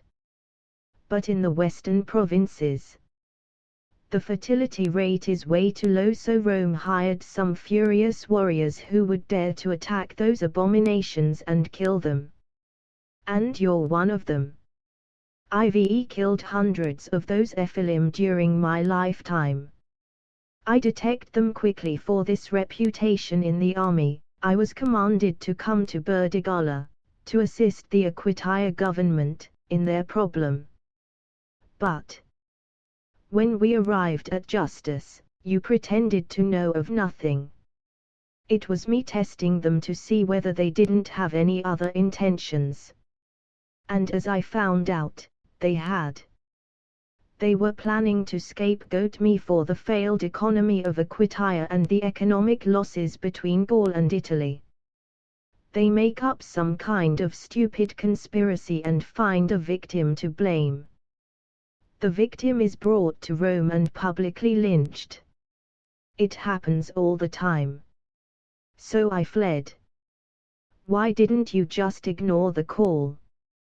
Well, it's not safe to refuse such a command from Rome. It may cost you or those around you. Are you a descendant of? I am a great-grandson of Burdigala, a Hebrew young man, who fled to Britain and married first with a British woman, and afterwards with my great-grandmother, a Hebrew who lived in a closed community around the Thermis River. The area was already under Claudia administration then. When my great-grandfather and some of his children and wife were executed for following the Christian faith, my grandfather left Britain by joining the army in New Greece and New Spain. My father and I were both born in New Greece. My grandfather died at 105 years of age in Comaibra, Lusitania city. He bred around 53 kids outside of his marriage covenant. The brother of my grandfather, who was of his first wife, migrated to Gaul and married a local girl and had many kids. I don't know where exactly he went to. So I might have some distant cousins in this area. Also in Lusitania. True. My grandfather. Man, he went from one mistress to the other. You remarried. I have 2 young sons in Lusitania. They are 10 and 12 at the moment. But I had to hide them so my enemies would not go after them. What enemies? All my ancestors. Till the days of Antipater, ruler in Judea, were into criminal activities. Theft, piracy and trafficking illegal and forbidden plants and medicine. My great-grandfather wasn't involved with those things, but my grandfather chose the practices of our family line. So did my dad. I decided to keep it calm. 3 of my brothers are dead by a deal that went wrong, but also because they killed at least 20 people in a period of 5 years. So their relatives wanted revenge. Now I understand your name change. Call me Isaiah, I prefer that. Matthew is only to misguide others. Isaiah. The name of the ancient prophet who made the sun go back and added a few hours to the day. Read the Hebrew scriptures. 16. Around 120 years earlier at the same spot, Bar-Joas the German captain makes clear, we can bring you as far as the southern coast of Britain. We will go further into Britain, but we cannot take you with us. You can locate a Hebrew Israelite community in Britain if you want. There is a large one at the end of the Thames River. Last time we were there, we traded with them. They have some small villages over there, synagogues also. I understand. Bar-Joas doesn't have much with him. Only a bag filled with some Roman coins and a map of Gaul and Britain. He and the Germans are lodging on a plot of land that has no construction on it yet. It's right outside of the harbor of Vidar City. Alexander, I'm going over there, to that plot of land. There in the hills. I'll check if I can find some fresh fruits on the trees or bushes. I'll bring some for you guys also. Good. We will stay at the harbor inn. We will continue to the Thames River within 5 days. Bar-Joas leaves them. It's past lunchtime. When Bar-Joas is in the middle of the field, he encounters a lonely girl in the field, around 5 years old. In Celtic, little girl, where are your parents? Mommy went away and left me here all alone. He becomes enraged after hearing it. He also notices that the child is quite dirty. Come, let's go to the town. He grabs the girls and walks with her to the city port. What are you coming here for? Foreigner. I found this girl on a plot of grass, there in the hills, near the harbor. She claims to be left behind by her parents. Because I had compassion on her, I brought her here unto you. Are we see? After a short discussion between the guards, the city gate is opened and he is allowed with the little girl into the city. The town has a large fountain, filled with statues. Furthermore, the bath house is overcrowded. Many politicians are also in line to visit the bath near the gate. He walks with the girl towards the forum. At the forum the girl sees her mother. Mommy. Dear. The two are reconciled. They pay no attention at all to Bar-Joas. So he leaves, planning to leave the city. While he's on his way on the streets, he notices a poor man begging for alms.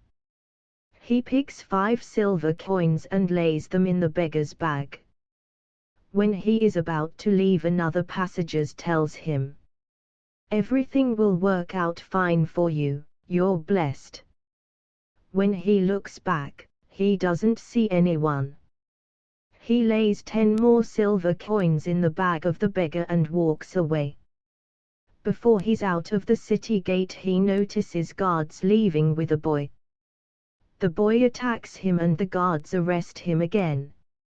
He followed the guards and found out that they've thrown him in jail. He asks one of the employers at the prison what happened to the boy. He's a British slave.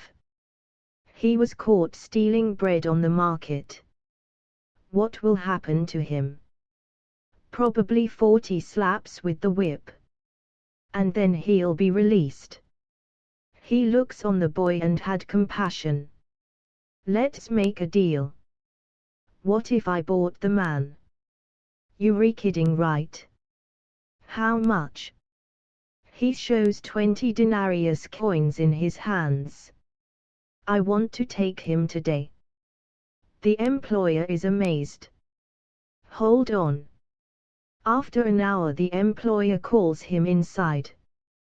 They lead him to the jail cell and open it. He's all yours. Burdigala pays 20 denarii. And the employer leaves. He enters the cell. What the heck is wrong with you? Who are you? Rejection. And hurt. We have been afflicting this boy's grandfather and we also afflicted his father. His grandfather was bewitched by a jealous wife. Of a man whom he had a birth mouth against. Leave. Now. I call the blood of Yeshua against you. Leave. At that moment, the two spirits left the boy and he became calm and at his right mind. Come.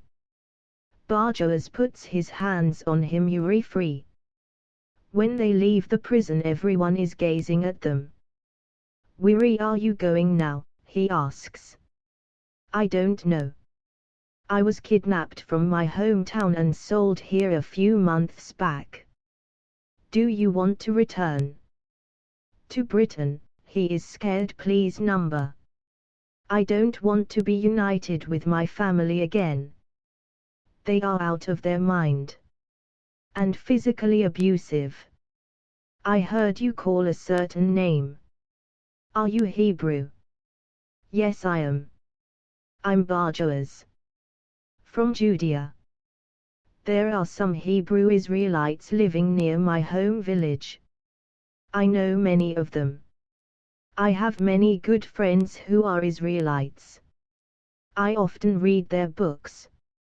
I am traveling to Britain. Come with me. Let me stay with you. You're free.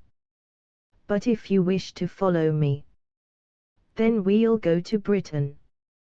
I want you to go to your old village and tell your family and kinsmen what Yahweh has done in His mercy to you. All right. I will.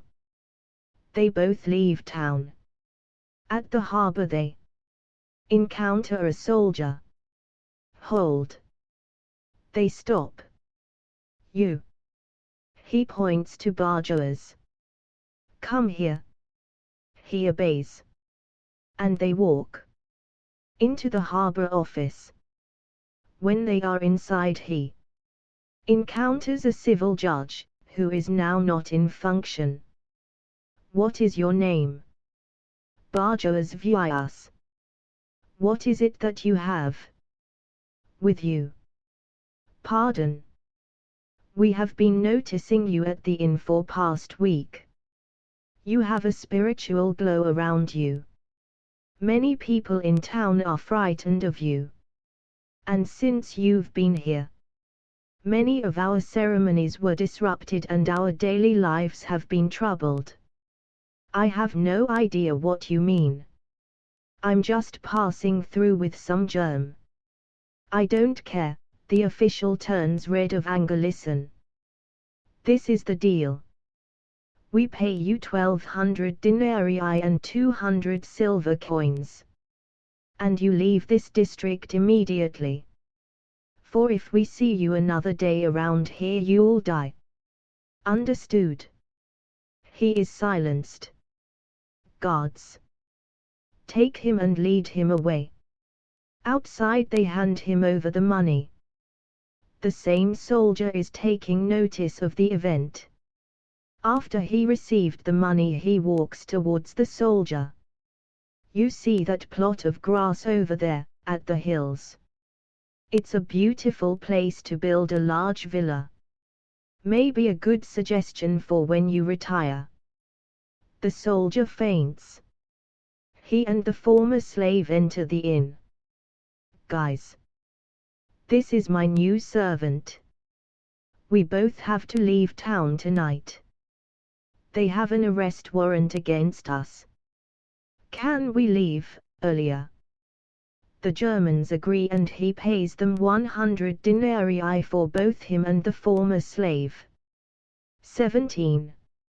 It has been 2 weeks since they left Vidar port city.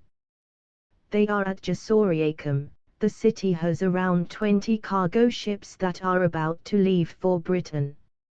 Furthermore, there are visitors who are lodging at the inns.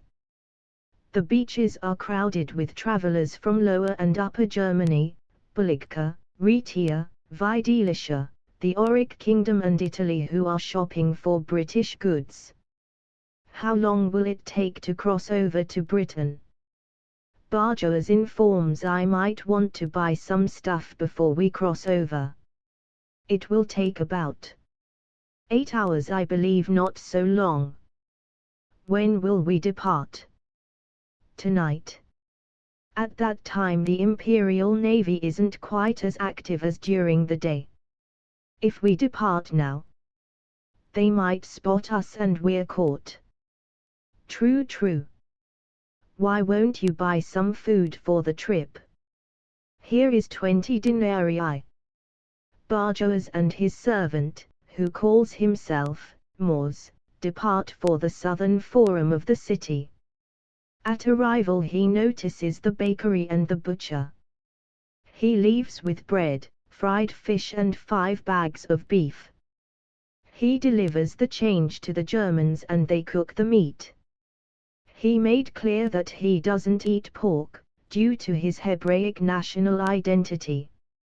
At sunset, when they are packing for their departure, a group of nude women are spotted a half-mile away from them.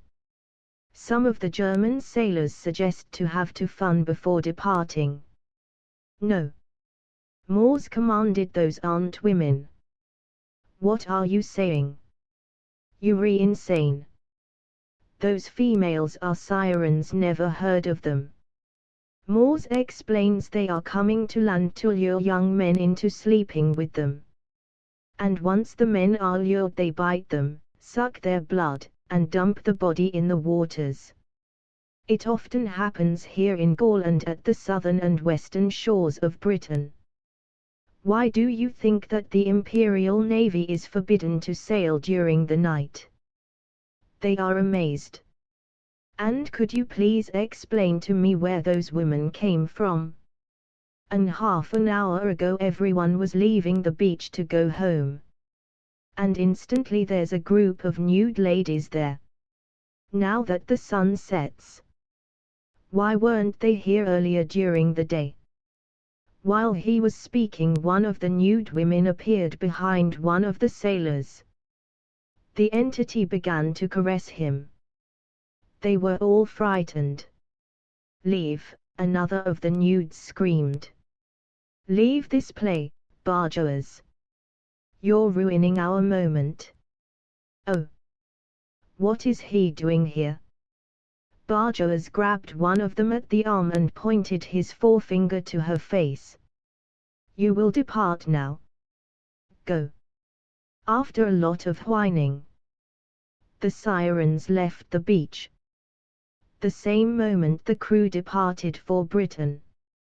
When they reach the shores of Britain they stop for the night and place a camp near the cliff.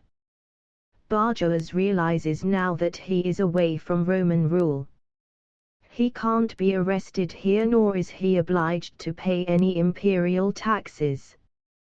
He can start a new life over here. Probably under a new name. He has left his wife and children behind, but he hopes to start a new family over here. 18. The next day they sail near the shore towards the end of the Thames River. When they arrived at the end of the river they encountered small passenger ships and Israelite village. Let's stop at the village. Morse suggests they might help us further. When they stop at the small harbor, one of the elders is approaching them. Morse goes before the man greets the elder, in Hebrew. Shalom, elder. I'm Kelvin, a Briton from a community more upwards on this river. These Germans are here for the trade. We need some place to lodge. Kelvin. I know that name. Some of our hunters talked about you. You often visit some other Israelite villages. Right. True. And he quotes some scripture by ancient King David and the prophet Micah.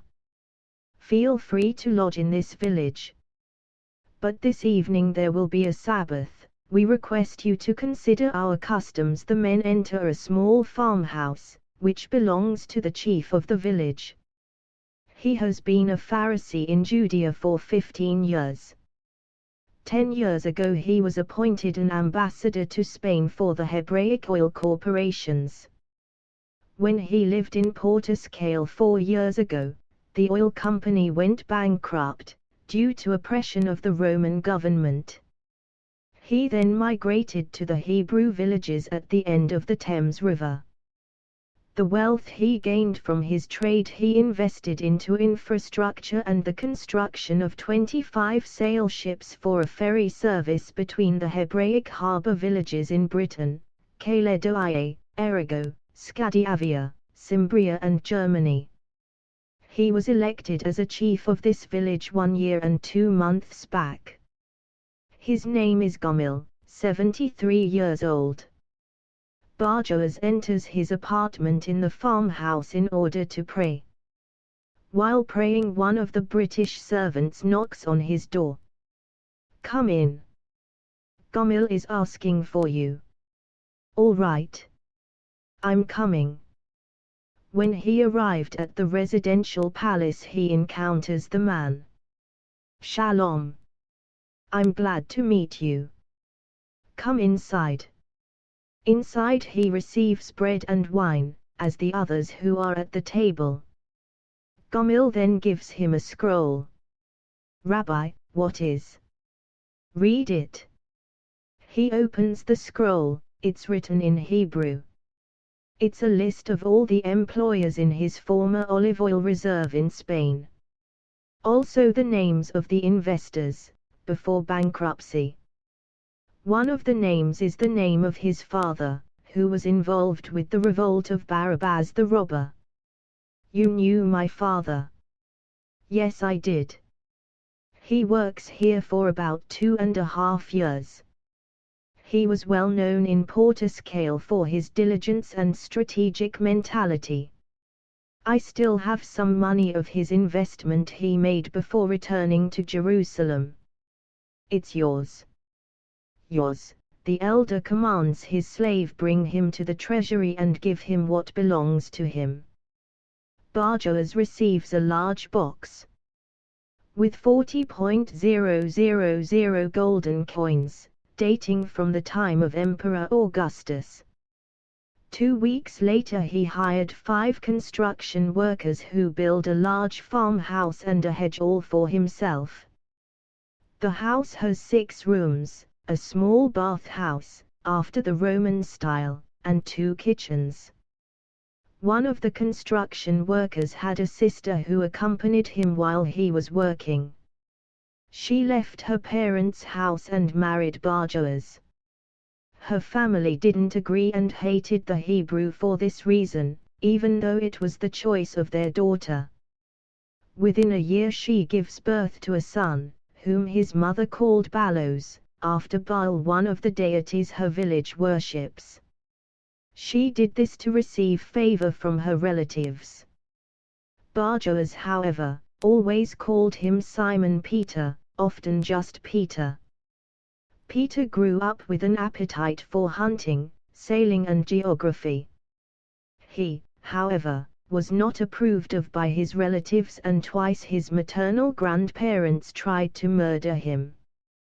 When Peter was in his teenage years, the legions of Emperor Claudius invaded Britain. Burdigala offered assistance to the Romans in exchange for Roman citizenship. When Emperor Claudius visited Britain during his 16-day trip, he demanded that Peter would join the army. Burdigala agreed and even bribed some soldiers to prevent attacks on the Israelite community. The enrollment into the navy was an opportunity for Peter to disassociate from his abusive pagan relatives. Furthermore, he was obliged to marry a Hebrew woman by the order of the king of the Ici tribe, who agreed tribute to Rome. Under Roman legislation, all marriage had to be approved of by the court of law. The local council of the civil court legally annulled his previous marriage to his British wife and fined him 2,000 silver coins because of his criminal past. Burdigala paid the fine the same hour the verdict was spoken. He married 2 days later with a young Hebrew girl, who was the granddaughter of the new elder, and begot children with her. Moors advised him to leave Britain, to head for Spain because the political there climate was less severe. Burdigala refused in favor of his firstborn. Furthermore, he didn't want to abandon the Israelite community whom he became a part of. 19. What are you doing? Peter, now a centurion, informed, why are you out here so late? Your father, the soldiers are scared to share the news. It's all right. What's going on? Your father has been executed, together with his Hebrew wife and their children. He's in shock and he gets off his horse. Executed? On which charge? Speak.